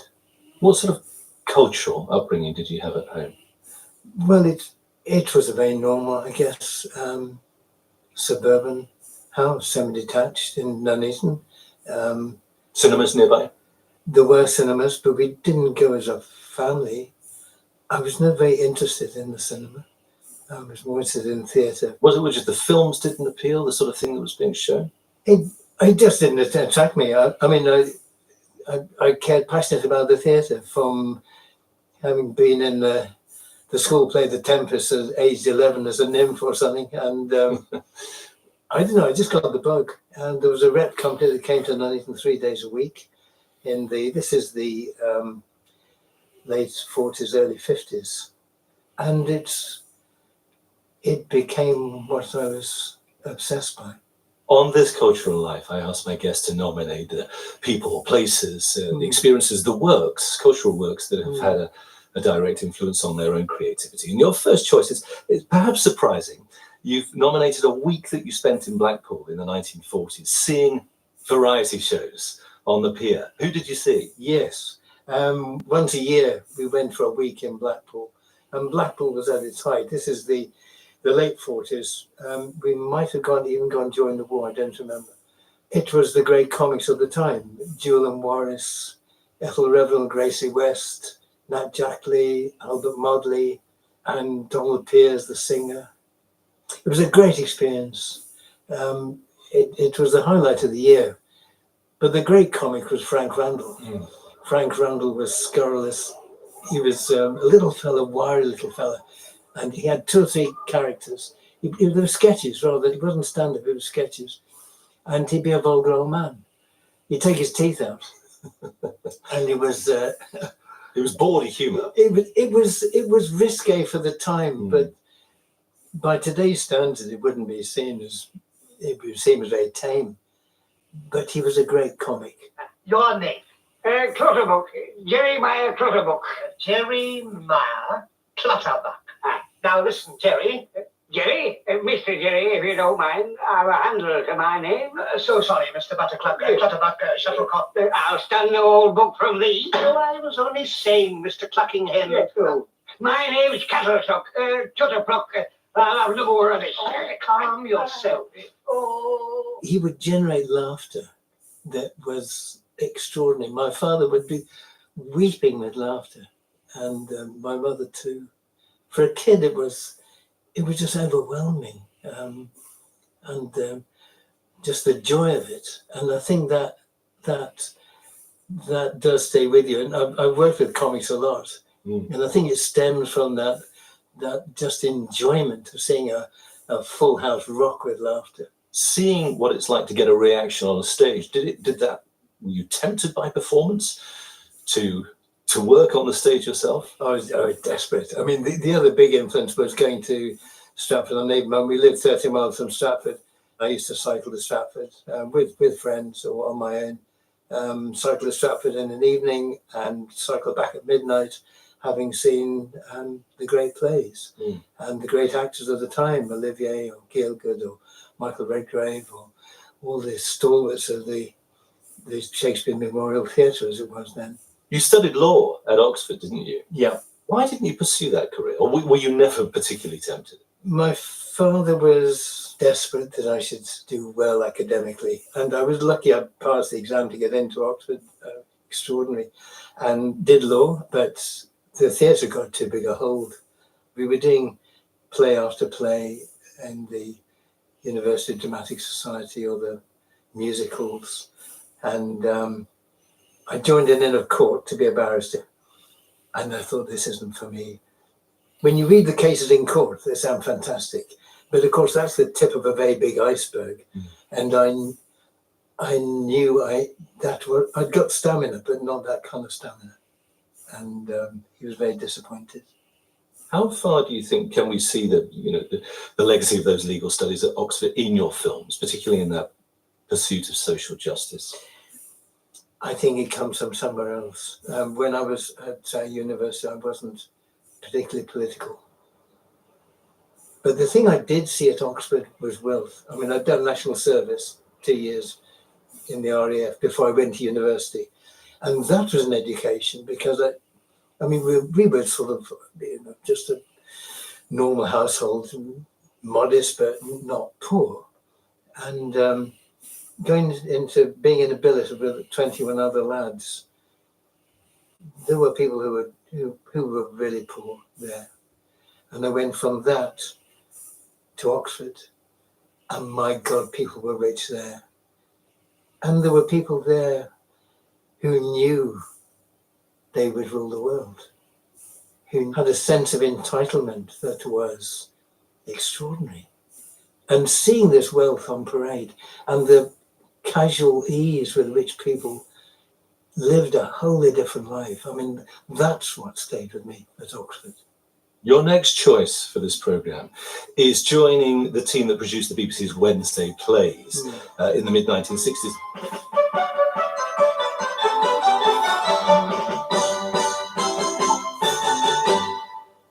You directed 10 of these plays, including arguably the two best-known ones, Up the Junction and Cathy Come Home. Before we talk about the individual works, what were you and the team trying to achieve with the Wednesday plays? What was the ethos? Well, it was an extraordinary moment of luck. The BBC hired a producer called Sidney Newman, and his brief was contemporary drama, straight after the 9 o'clock news on a Wednesday. And you had an hour and a quarter, hour and a half. Unheard of now. And the ethos was to challenge the news. The news went before us, and we said, we're going to be the real news. We're going to say what's really happening. And we found that we needed to be on the streets. You know, we wanted to be out there really filming life and putting stories in amongst it. And there was no way the BBC would allow us to do it. So when there was a gap in the schedules, I got hold of Nell Dunn's book of Up the Junction, which is like little vignettes of working class life in Battersea.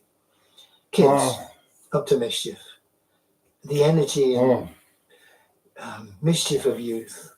And I said, we can do this.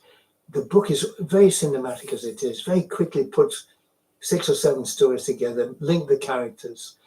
We had a script in a few days. We got a 16mm camera, shot in 4 days. We shot half the film, came back into the studio, and instead of vision mixing, we knew there was a 16mm backup recording of what had gone on in the studio in case of emergencies. And against much complaining, we used the 16mm backup copy and cut it into the 16mm we shot on the streets, and we made a film. What you focus on is the lives of 3 young women in South London and their relationships with men, but one woman in particular who ends up having an illegal backstreet abortion. How far have you gone now? About 3 months. Oh, then you've only got a small problem in there then, haven't you? How much money have you got now? £4. Hand it over. How's your mum keeping, Ellie? Oh, she's all right, love. Has she still got that lodger of hers? You bet she has. Oh, good. You know, you don't look more than 17. I'm 18 next month. Did you know when you were making it that this drama would become, or was potentially, very controversial stuff? Well, you never know, but I think we knew we were up to something. We knew we were up to something, and we knew we were breaking the rules, and we were lucky enough to get away with it. And Sidney Newman, who's head of drama, he gave us his support. And we weren't micromanaged, you see, like now. I mean, nobody knew about it until it was done. Until it was broadcast? No, until it was finished. Yeah. So it just happened. But fortunately, Mary Whitehouse was just beginning her tirade to clean up the BBC. And she took against it and created a hell of a fuss. As a teacher responsible for sex education, I had it laid upon me to give children sex education based on chastity before marriage and fidelity within it. And the truth was that my work was being totally undercut by the way premarital sex was being made normal on television. Well, 10 million people watched Up the Junction. Extraordinary figures. Did Mary Whitehouse's reaction help you, do you think? It helped us in the extent that they knew about us. There were stories in the press. And there was a thing called Late Night Lineup, which was a great show on BBC Two, where if you'd been in, you created a fuss, you were on Late Night Lineup to defend yourself. What we were trying to do there was to capture an actuality. Now, we know in actual life that the important things are not the position that we stand in and the way we express ourselves. We tried to capture an actuality flavour. The sort of excitement. But it isn't actuality. No, but we try to get as near as we could to it. This is the point. They were extraordinary times, really, now, looking back. But when you are dealing with such important issues, and as you say, you're coming straight off the back of the news, and you're a young director, did it feel like a huge responsibility, given the amount of people that were watching your work? It felt like an opportunity. I mean, at the time, there was a whole campaign beginning about legalizing termination because of the Backstreet abortions were appalling. They were the only recourse many women had. Mm. So that was in the air, and that wasn't done lightly. I mean, when I talk about it, it's with enthusiasm, but it wasn't done lightly. And there are voices from doctors and medics within the film talking about it and why it was so serious and why the law had to change. Cathy Come Home, which you directed in the following year, 1966, is about the effects of unemployment and poverty and homelessness in particular on a young couple. 12 million people watched that drama. Devastating stuff. Well, what are your abiding memories of shooting Cathy Come Home? We shot it in 3 weeks, mainly handheld camera, 16mm. We went to different parts of the country. I mean, I was learning the trades. I mean, it was very rough and ready. But again, I think we knew we were onto something. Homelessness was a big issue then. The act of wrenching a child from its mother is as horrendous as an act by the state as you can think. And for social circumstances to dictate it is acceptable to take children from their mother. It is shocking. So we thought, well, that's it, that's the end of the film.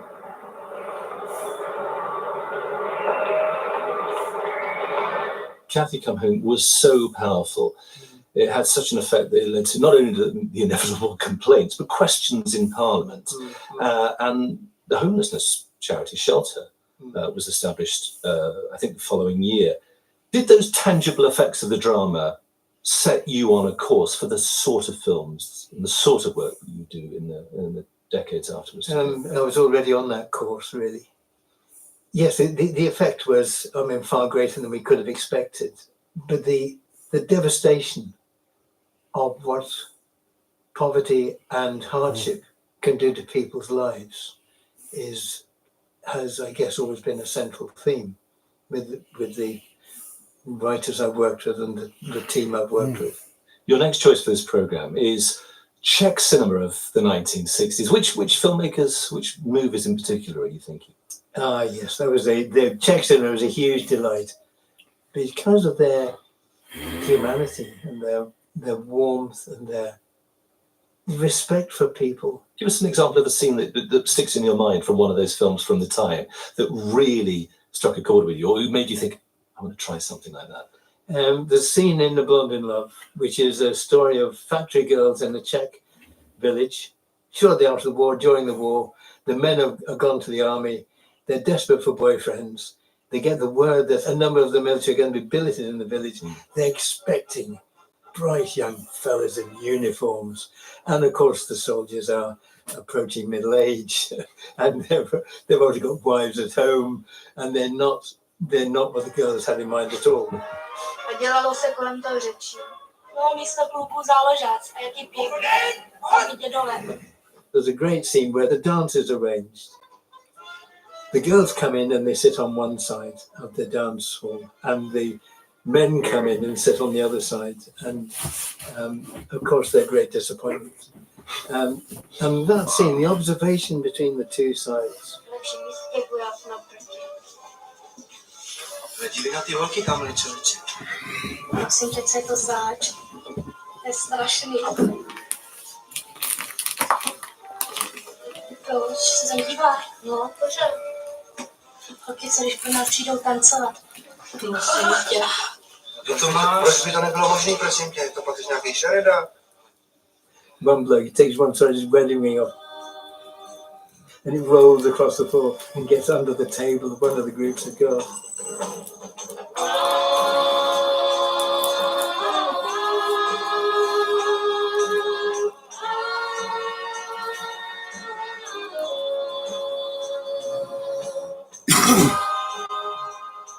And of course he's got to try and get it back.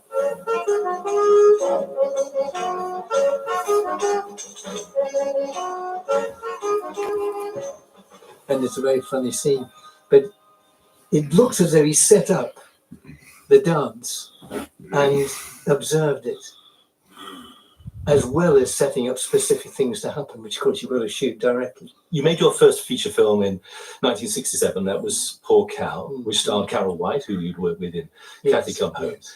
And then in 1969, Kes, one of the greatest British films of all time. I mean, how much was the visual style of Kes influenced by some of that Czech cinema? Kes for us was a milestone, and the key figure there was the cameraman Chris Menges. I made good friends with Chris, and Chris said a very important thing. He said, what happens in front of the camera is more important than what happens behind the camera, within the camera. That you've got to concentrate. Don't try and be clever with the camera. Create something of worth in that you're going to film and respect it. And I feel that's what Czech cinema did. And that was our model for Kes. And I never went back to the handheld chase the action. It was always, now let's observe it. There is a great sense of naturalism in that film. There's a scene which I remember particularly with Colin Welland, who plays the teacher, who's encouraging Casper, asks him to talk to the class to explain his passion for the kestrel. Good morning, and to the gladiators. Have you been? Mr. Grass, sir. To the stick? How did you get? Did it hurt? Not bad. Hope it didn't. I'll sit down. The kids in the classroom didn't know what was going to happen. David knew, and David Bradley, who played Billy Casper, he trained the kestrel himself with Barry Hines and Richard Barry's brother. Oh, come on, tell us about this hole. Where'd you get it from? I found it, sir. Where? In the woods. Where'd you keep it? In the shed. What'd you feed it on? Beef, mice, birds. But isn't it crude? Have you been in the shed? I mean, wouldn't it be happy flying free? I'm keeping it shed all the time, sir. Flight every day. He was good at learning lines, but I said, look, just know the story, know what you've got to say. And then it's a sort of partly remembered, partly improvised scene. And the boys hadn't heard it before. As far as one could make it, it was a live happening. So they didn't know what questions would be. So he was improvising, but also basing it on his own experience. Yeah. When I got in about 70 yards from her in middle of the field, I called her. Kes, come on, Kes. Come on then. No, it happened. So I thought, well, I better walk back and pick her up. So while I'm walking back, I saw flying like a bomb. About a yard before, like lightning, it's still, and you couldn't hear wings, there wasn't a sound from wings, and straight onto the road, wham! And she'll grab me for me. The next choice that you've made for this cultural life, you've chosen real people whose stories have fed into your films, and you said in an email that you sent us, people who have clarified and strengthened a view of the world. People like who? Well, yes, that's, I mean, we've been very lucky, and in the films we've done, which have tried to tell stories of everyday working class life, and also some pivotal moments in history. We did our Daniel Blake about the cruelty of the benefit system. We filmed in a food bank in Newcastle, Is this the queue for the food bank? No longer be ready. And when we're doing the scene, there's a girl in the film who goes and she's so hungry. And the woman who took her round worked in food banks. And she said, as she said, she was taking her round, she said, before she began, said, "Can I help you with your shopping?" Jackie? Yeah? Would you be able to help Katie with her shopping today, please? Thank you. Thank you. Thank you. So we've got one adult, 2 children. Yeah. What sensitivity to do that to someone who's begging for food? To say, "Can I help you with your shopping?" You know, and when you see the courage and the sensitivity of people like that, how can you not tell their stories? We got used to food banks. It's not news anymore. But people are desperate. I mean, we saw people who were ashamed of their hunger. And hunger has a function. Hunger has a function. It is a discipline. If you don't do the work you're told, you're hungry. You're still visibly moved at recalling those individual testimonies of people. So you feel there is a responsibility, there's almost an obligation. There's an anger, actually. Is there? I think that's what drives you. When you can't see it happen. You can't see it happen and be indifferent, you know. You can't. And I think that's what, if there's something that, you know, that puts fuel in the tank, that's it, you know. It's anger. It's anger again, seeing hope destroyed, you know. Those are some of the issues that you are addressing in your films. What effect do you want your films to have? Do you want for people to come out of your films feeling as angry as you go into making them? I think you want to leave people, say, with a question. You know, well, why do we allow this to happen? Why do we allow this to happen? In the knowledge of the hardship it causes. What is the possible answer? And it takes 2 years to make a film. You know, it's very hard to do something that you don't believe in. As you say, each film takes about 2 years to make. You're now 86 years old. You've come here to our studio straight from an edit suite, another film, another social drama. Are you still as driven as you ever were? Well, I guess so. I guess so. I think you know, you can't stop the frailties of age, really, and so you know, sooner or later time will run out. But it's being able to work with people, good people, talented people, to make a film is a huge privilege. To meet the people, to be able to tell their stories, to fashion it in the sharpest, best way we can. What a privilege, you know. Ken Loach, thank you so much for sharing your cultural life. Thanks very much. And for podcast episodes of This Cultural Life, go to BBC Sounds or wherever you get your podcasts.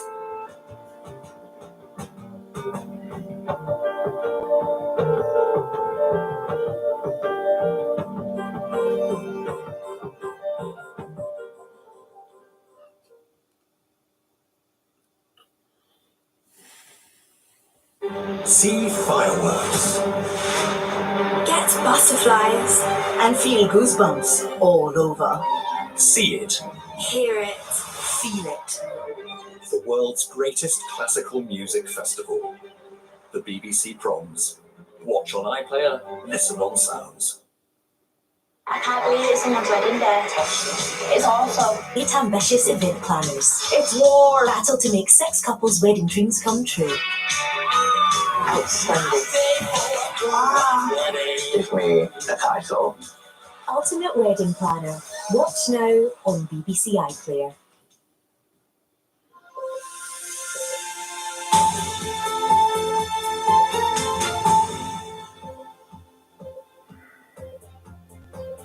Good morning, welcome to breakfast on this Sunday morning with Ben Thompson and Rachel Byrne. Good morning, our headlines for you at 7 o'clock. Ahead of disruption in some schools because of concerns over dangerous concrete, the Education Secretary promises no return to the dark days of school lockdowns. A plan for a permanent memorial to the late Queen Elizabeth II. A team is appointed to help decide what form it will take. You know I love you. I'll always be. A global search begins for the guitar that Sir Paul McCartney played on some of the Beatles' first and most famous records. Good morning in sport. 3 British players beaten at the US Open, so the hopes rest on the one remaining man in the singles. Jack Draper makes the last 16 in New York. And we've got some mist and fog out there this morning, but that's going to clear away and there'll be plenty of September sunshine this afternoon, feeling warm as well. I'll have all the details throughout the programme.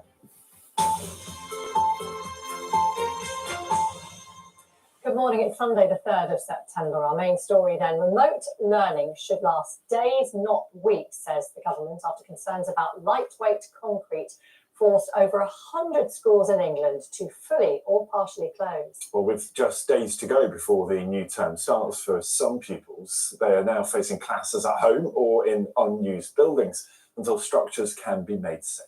Ministers are facing calls for more transparency, as Francis Reid now reports. The crumbling of a concrete that simply wasn't made to last.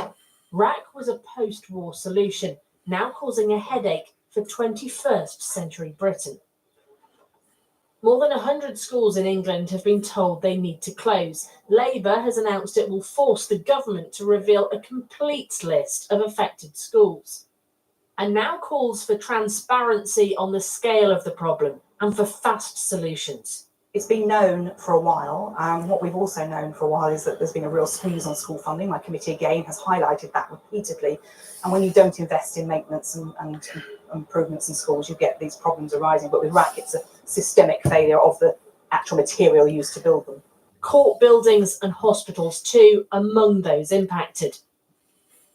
And internal NHS documents obtained by the Sunday Times suggest hospitals could be at risk of catastrophic collapse. The concerns about this have been swirling around for so long. Trusts have been trying to cope with the safety risks associated with RAC for a long time. And really, to remedy the situation, action can't come too soon. The Department for Education said it was vital that schools are given time to inform parents and consider their next steps, and that it was grateful to school and college leaders for their work to make sure that disruption is kept to a minimum. The Department of Health and Social Care also said that the NHS has a mitigation plan in place for hospital buildings with confirmed RAC, and that it remained committed to eradicating RAC from the NHS estate entirely by 2035. Schools in Scotland, Wales and Northern Ireland are also being assessed. In Scotland, RAC has been detected in 35 schools, but First Minister Humza Yousaf said he has no plans to close any schools in the short term. The problem is there's no exact record of where RAC was used. It's this failure, some argue, that means some buildings remain unsound. Francis Reid, BBC News. Let's talk now to our political reporter, Tony Bontignori. Tony, morning to you. So Parliament returns from recess, doesn't it? Straight back to work. This issue right at the top of the to-do list. Morning, Ben. Morning, Rachel. Absolutely. I think it's going to be a difficult few days for the government, difficult questions. Tomorrow afternoon when MPs return, I think we can expect a statement from the government, an urgent question at the very least. A lot of MPs going to be asking questions on behalf of very worried constituents. And then Labour, as we're hearing, potentially this week, depending on what unfolds, looking to force a vote, to force the government to reveal details, like, for example, what's the extent of the problem as we understand it? Which buildings are affected? What did the government know? Why, this key question keeps coming up, why this decision only a few days before the start of the school term? Now, we heard there Gillian Keegan today, the Education Secretary, writing in The Sun on Sunday saying, look, this was a difficult decision. We had to be ultra cautious. Safety was the key, she says, but this isn't like COVID. Homeschooling, if it happens, in this minority of cases, will only happen in a few days.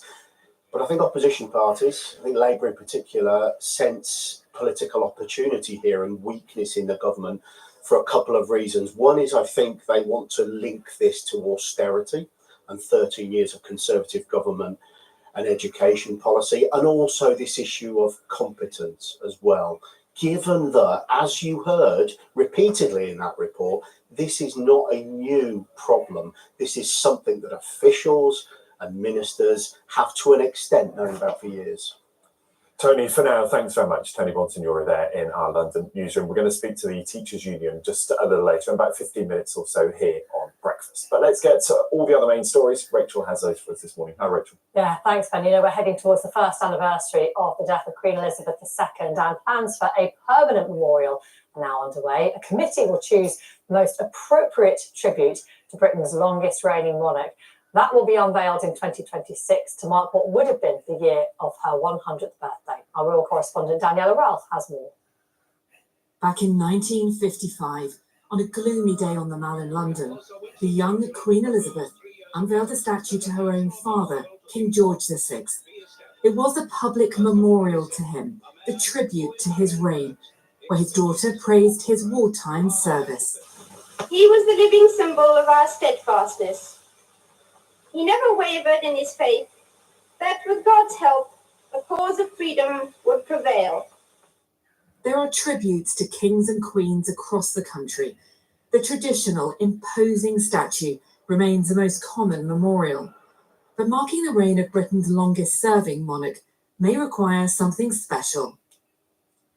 The Queen's former private secretary, Lord Janvrin, will lead the new memorial committee. He says he now faces a unique challenge getting this project right. The committee will consult the royal family, the government, and the public to find the best way to remember Queen Elizabeth II, with both a memorial and what's described as a national legacy programme. It is the first anniversary of her death this Friday. The royal family will spend the day privately. In 2009, Queen Elizabeth unveiled a statue to her mother, just below the one of her father from 1955. Now the country she served for so long will look for a fitting way to remember her. Daniela Ralph, BBC News. 2 men have been arrested under the Terrorism Act as part of an investigation linked to the data breach at the Police Service of Northern Ireland. The data was accidentally shared last month and included the surname and initials of 10,000 PSNI employees. Tesco's CEO has announced supermarket staff will be offered body cameras due to the rising number of violent attacks against shop workers. Writing in the Mail on Sunday, the supermarket's boss, Ken Murphy, has called for tougher laws targeting offenders who abuse or threaten retail staff. He says the number of physical assaults against Tesco staff increased by a third since last year. Campaigners hoping to get the Cricket House pub near Dudley in the West Midlands rebuilt after it was destroyed in a fire have taken part in a special padlocking ceremony. Contractors have brought in storage containers to keep the bricks safe after they were saved from the demolition of the famously wonky pub. Some bricks have already been stolen. Now, festival goers in the US state of Nevada have been told to conserve their food and water after heavy rain turned the campsite into a mud bath. Have a look at this. US media reporting that more than 70,000 people have been stuck at the Burning Man Festival since yesterday. James Clayton reports. Are supposed to be the main threat to attendees, but this year rare rain has turned the desert sand into thick, sludgy mud, causing havoc. Now festival goers are literally stuck. Organisers have said that no vehicles except emergency services are permitted until the surface dries out. It means cars can't get in or out. In a statement, Burning Man officials added that participants are encouraged to conserve food, water and fuel and shelter in a warm, safe space. Some are making the most of it. It's definitely muddy. It's definitely wet. We're definitely hunkered down, but we're taking it as an opportunity to hang out and spend more time with our new friends and old friends in the camp. And there are definitely other camps that I can see. They're downright partying and having a great time here. The problem these festival goers have, though, is that they're in the middle of nowhere. I've spoken to people who have hiked out to the nearest tarmacked road and were hitchhiking to Reno as the dark and cold set in.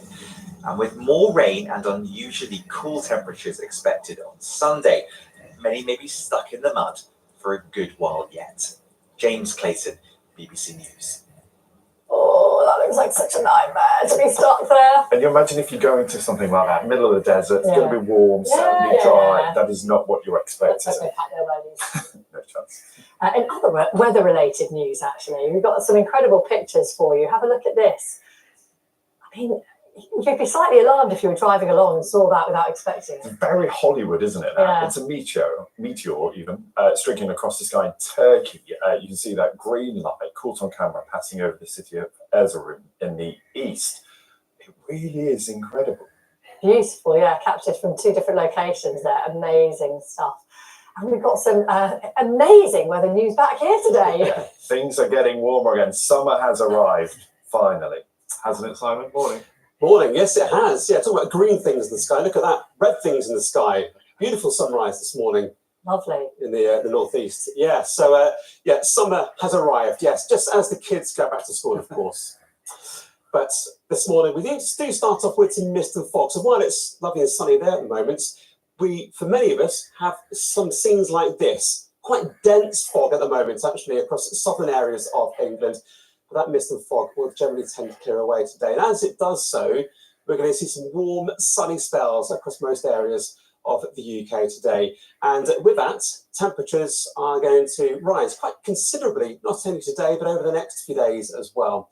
The only exception to that kind of warm and sunny feel is the far north of Scotland. And this is the satellite image. You can see here quite a lot of cloud there. Beneath that, there are some outbreaks of rain affecting the far north of Scotland. It's all linked in with this weather front, which is just flirting around this area of high pressure, which for most of us is keeping things settled, not only today, but the next few days as well. So that mist and fog will gradually lift up and clear away. There'll be a bit of hazy sunshine initially before those skies finally clear to give us lots of blue skies. A bit of coastal mist and fog around the far south and around the Irish Sea. That cloud and that rain continues in the far north. Quite breezy here as well. Temperatures about 16 to 18 Celsius, but elsewhere with those light winds, that sunshine, 22 to 25 or 26 degrees. Now, through tonight, once again, there could be some patches of mist and fog developing across England and Wales. We'll still have that cloud, some outbreaks of rain affecting the far north of Scotland, but temperatures overnight staying generally in double figures, so quite a mild night, but the far north of England could see temperatures down into single figures. Now then, Monday, the new working week. Any mist and fog clears away. Once again, lots of blue skies, lots of sunshine across many areas. Still, though, that cloud affecting the far north of Scotland. Bit of rain perhaps for the Northern Isles. Temperatures on Monday will be even higher than today. So 22 to 27 degrees Celsius, 26 degrees in eastern Scotland. Still, though, a bit fresher in the far northwest, 16 to 18 degrees here. Tuesday, a repeat performance. More sunshine, a bit of cloud across the far northeast of England and the North Sea. They're just lapping on shore. And again, that cloud's still there in the far north, but it's getting smaller, you notice, that area of cloud in the far north of Scotland. Temperatures 21 to 27 degrees Celsius.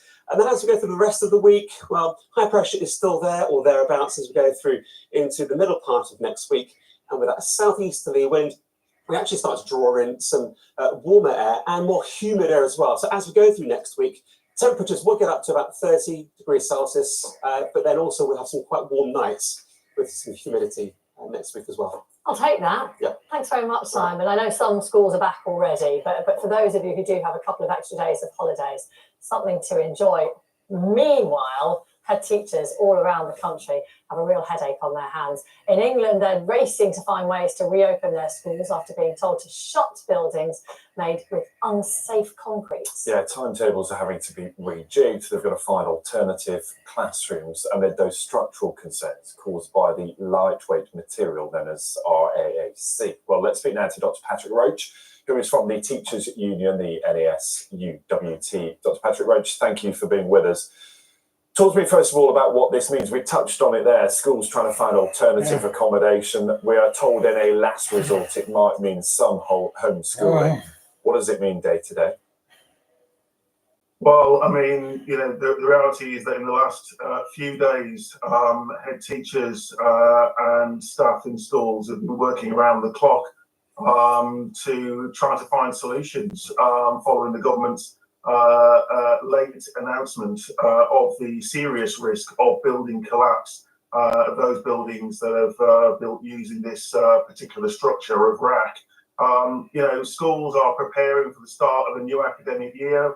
Many schools are welcoming new pupil intakes. They're having to organise timetables, organise their classrooms, sort out school lunches, and now having the added headache of trying to find alternatives to that, alternatives in relation to off-site provision, toilet facilities for pupils, organising remote learning, and just reassuring parents. Frankly, it's been a massive headache, and one that frankly should and could have been avoided.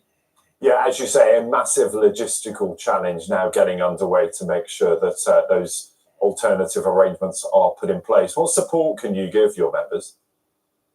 Well, we're issuing very clear advice to our members about what to do in these circumstances. And the key thing that we're saying to our members and to head teachers is, focus on what you know about your school. If your schools have been built or refurbished during the affected period, then there should have been an indication of whether or not RAC was used as part of construction.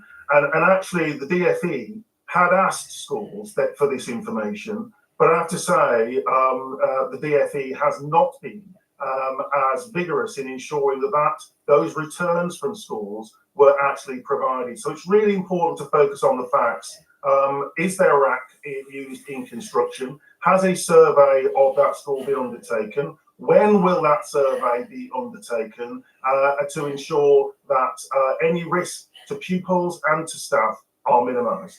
As you say, there are still a lot of questions here, aren't there? And that is the support you're able to provide for your members. I wonder what support they're able to get from the government. Has there been enough communication and support to tell teachers, head teachers particularly, what they need to do here? Well, it's one thing the government telephoning head teachers and asking head teachers to ring hundreds, if not thousands, of parents on the eve of the start of the new academic year. That's the headache that schools have been left with. It's one thing the government advising head teachers that funding will be available, but the reality is that schools right here, right now, are trying to organise alternative provision and are having to make commitments to alternative providers in the hope that that funding is going to be forthcoming. But the real issue here is the government has not yet published a clear list of schools affected by RAC, and I do not understand what the reason is for delaying that. We need a national register of all schools that are impacted by RAC, those schools which have been surveyed, those schools which are yet to be surveyed, and what the timescale is for surveying and remedying RAC provision in those schools. You may say there's been a delay perhaps because Parliament in recess, of course, getting back to usual this week. There is also a suggestion that the government wants parents to hear from the schools individually rather than just simply being published on a big, long government list. But you talk there about the money, and it is about funding that will solve this, whether that's rebuilding or simply making safe. Are you reassured by the commitment from government that the funding will be provided to make these buildings habitable again? Well, government is going to have to be held to account in respect of that, and I expect Parliament to do its job. And Parliament may be in recess. Schools have been on the summer break, but head teachers have had to step up to the challenge during the course of their break. So the reality is that safety is paramount, and everything and anything that can be done has to be done to ensure that schools are safe, that schools can remain open safely, and that pupils can be in school being taught by their teachers in the confidence that, frankly, the ceiling is not going to cave in. So, what we're saying is the government has got to learn some lessons here. The reality is that we've seen real cuts to school building and refurbishment programs. RAC is not news. We've known about this for some time. The reality is that there's been a failure, frankly, a failure to address this issue by ensuring that there's a clear plan to ensure that RAC provision in schools is addressed, that that's remedied, that it's replaced, and that schools are kept safe. So Parliament really does need to hold the government to account on this, to ensure that there is a clear RAC register of schools and that there is a clear plan for surveying and remedying those schools within an urgent timeframe. Yeah, we may get more details this week, of course. It's really good to talk to you this morning. Thank you, Dr. Patrick Roach there, the General Secretary at the Teachers Union. Thank you. And it's worth saying, actually, the Chancellor is on the Laura Kuenssberg programme this morning at 9 o'clock on BBC One. So expected to talk about some of that as well. Yes. Now, a global search has begun for one of the most iconic instruments in music, really, over the last 100 years or possibly even ever. This is the bass guitar used by Paul McCartney in some of his earliest Beatles performances. Let's hear more from our reporter, Helena Wilkinson.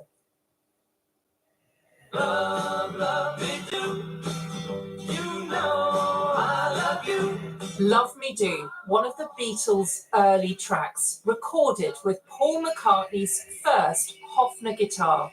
He bought it when he was a teenager from a shop in Hamburg in 1961. It cost £30. It's the bass guitar that can be heard on other singles which powered Beatlemania. But in 1969, it disappeared, presumed stolen. This is one of the last official sightings of the instrument. Since then, rumours have swirled about where it might be. Sir Paul's personal appeal for its return has turned into a global search.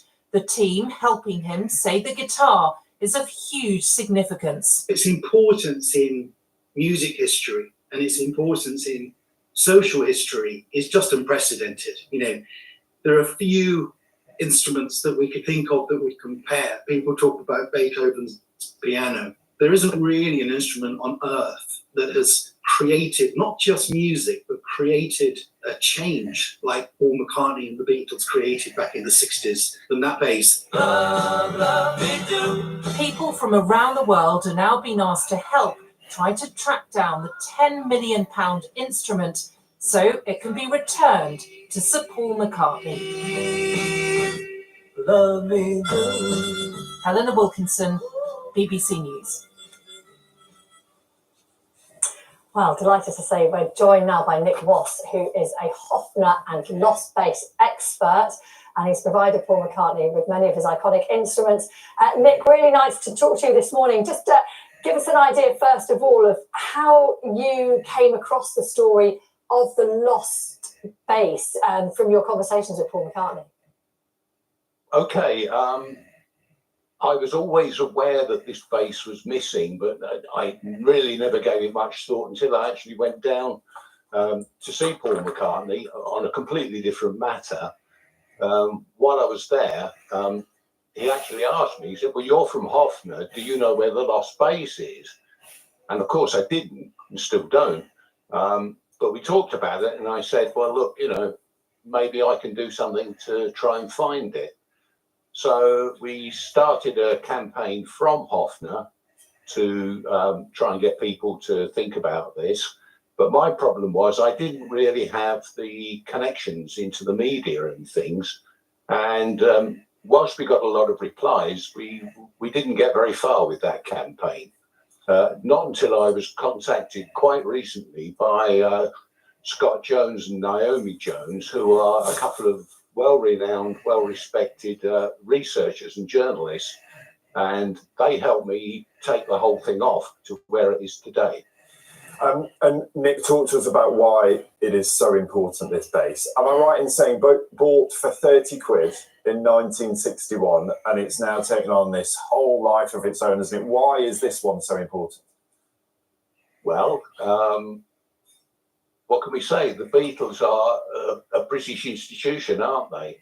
And this was the bass that Paul bought himself when he was a kid. He was 19 in Hamburg. And it's the bass you hear on all those original tracks by the Beatles, the first two LPs, Love Me Do, Twist and Shout, She Loves You. So really, for most people, particularly my age, they they will remember all this and know about this, and it's the bass that made the Beatles. So you've got, I think, a similar bass, obviously not the one with you now, so you can give us an idea. We've seen the pictures there, but can you just show us the one that you have there? Yeah, sure. Its last known sighting, you can get that out for us and show us, but its last known sighting, the actual Paul McCartney one, I think, was 1969 when they were filming little promos for Let It Be as they were recording that. Yes, when they made the Let It Be film, and first at Twickenham, then at Savile Row, you can see the bass there. After that, nobody ever sees it again. Yeah. And so that's presumably when it got stolen. I'll show you this bass here. Yes, please do. That's not exactly like the lost bass, but it gives you an impression of what we're looking for. It's one of the key things is that these two pickups here are mounted close together near the neck, and that's the same on the lost bass. The difference with the lost bass is Paul McCartney had it refinished in 1964, and the two pickups are now mounted in a big black piece of wood here. But I think you've shown your audience some pictures of what we're after. Yeah, but this is it. Yeah. And the thing is, it is distinctive and it should be identifiable. But of course, it may have been destroyed somewhere along the line. It may have just been chucked away. It could have been taken by someone at the Apple offices. We just don't know, do we? No, we don't know. This is the problem. It was put away presumably after they'd finished filming Get Back. And after that, nobody has any clear idea what happened, where it was actually stored, who might have been there. We're just not clear about that at all. Well, I really wish you luck on your search because I think it's a wonderful, wonderful story, Nick. And let's hope you can come back and tell us later on at some stage, months down the line, that you've actually located it. If it's in the back of your cupboard at home, give us a call. Something about 10 million quid, by the way.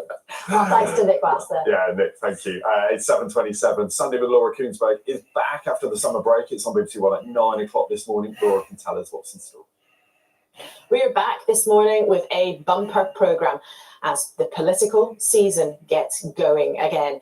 So many families are still having a hard time making ends meet. So we have the Chancellor, Jeremy Hunt, live with us in the studio.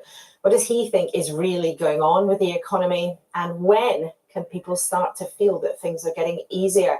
But what's happening with all that crumbling concrete in our schools? And could other public buildings be affected? We'll speak to the woman who wants to be in charge of education for Labour, Bridget Phillipson, about what they are calling on the government to do to sort it out. And it's Sunday morning, so of course we have a couple of treats in store for you. One of the country's best known actors, Timothy Spall, is here talking about his latest project with a touch of glam rock. And a different kind of musical star joins us as well. Sheku Kenyon-Mason, the cello sensation, will play for us here in the studio. Something gorgeous for a Sunday morning. Hope to see you here on BBC One at 9. Thank you very much, Laura, and enjoyed listening to you on your new newscast outing as well, which you can find on BBC Sounds now on a Saturday and Sunday, Laura and Paddy, so do check that out. Yeah, we're going to be on the BBC News channel until 9 o'clock, but this is where we say goodbye to viewers on BBC One. Bye for now.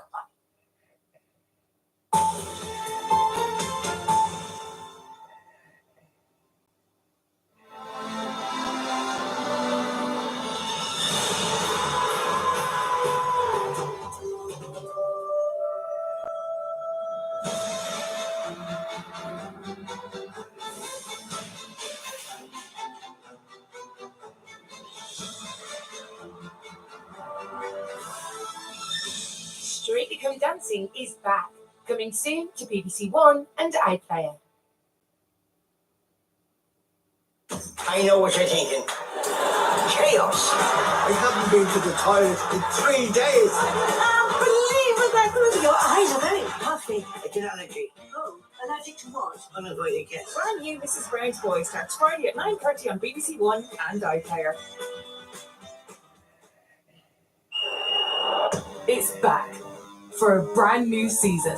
Here comes Tottenham over the halfway line. Inside the penalty area, here is Son. We'll go for goal. We'll look at differing approaches that clubs have taken, money they've spent, some of the pitfalls that they need to avoid. In this new podcast series, we'll explore football first that have shaped our career and shaped who we are as people. For your daily football fix, we've got sounds for that.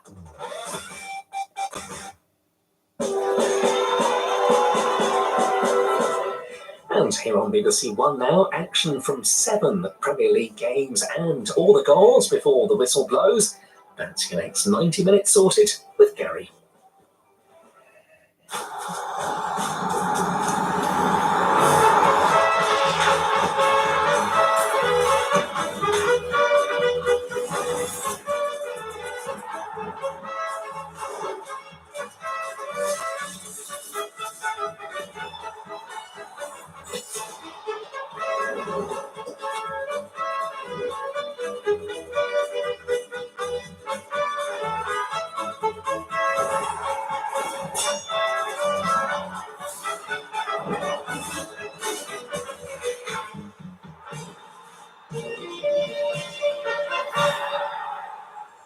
Good evening. 7 games from the Premier League to bring you tonight with bags of goals on the way. Jermaine Genius and Ian Wright are pleased no one's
Ooh.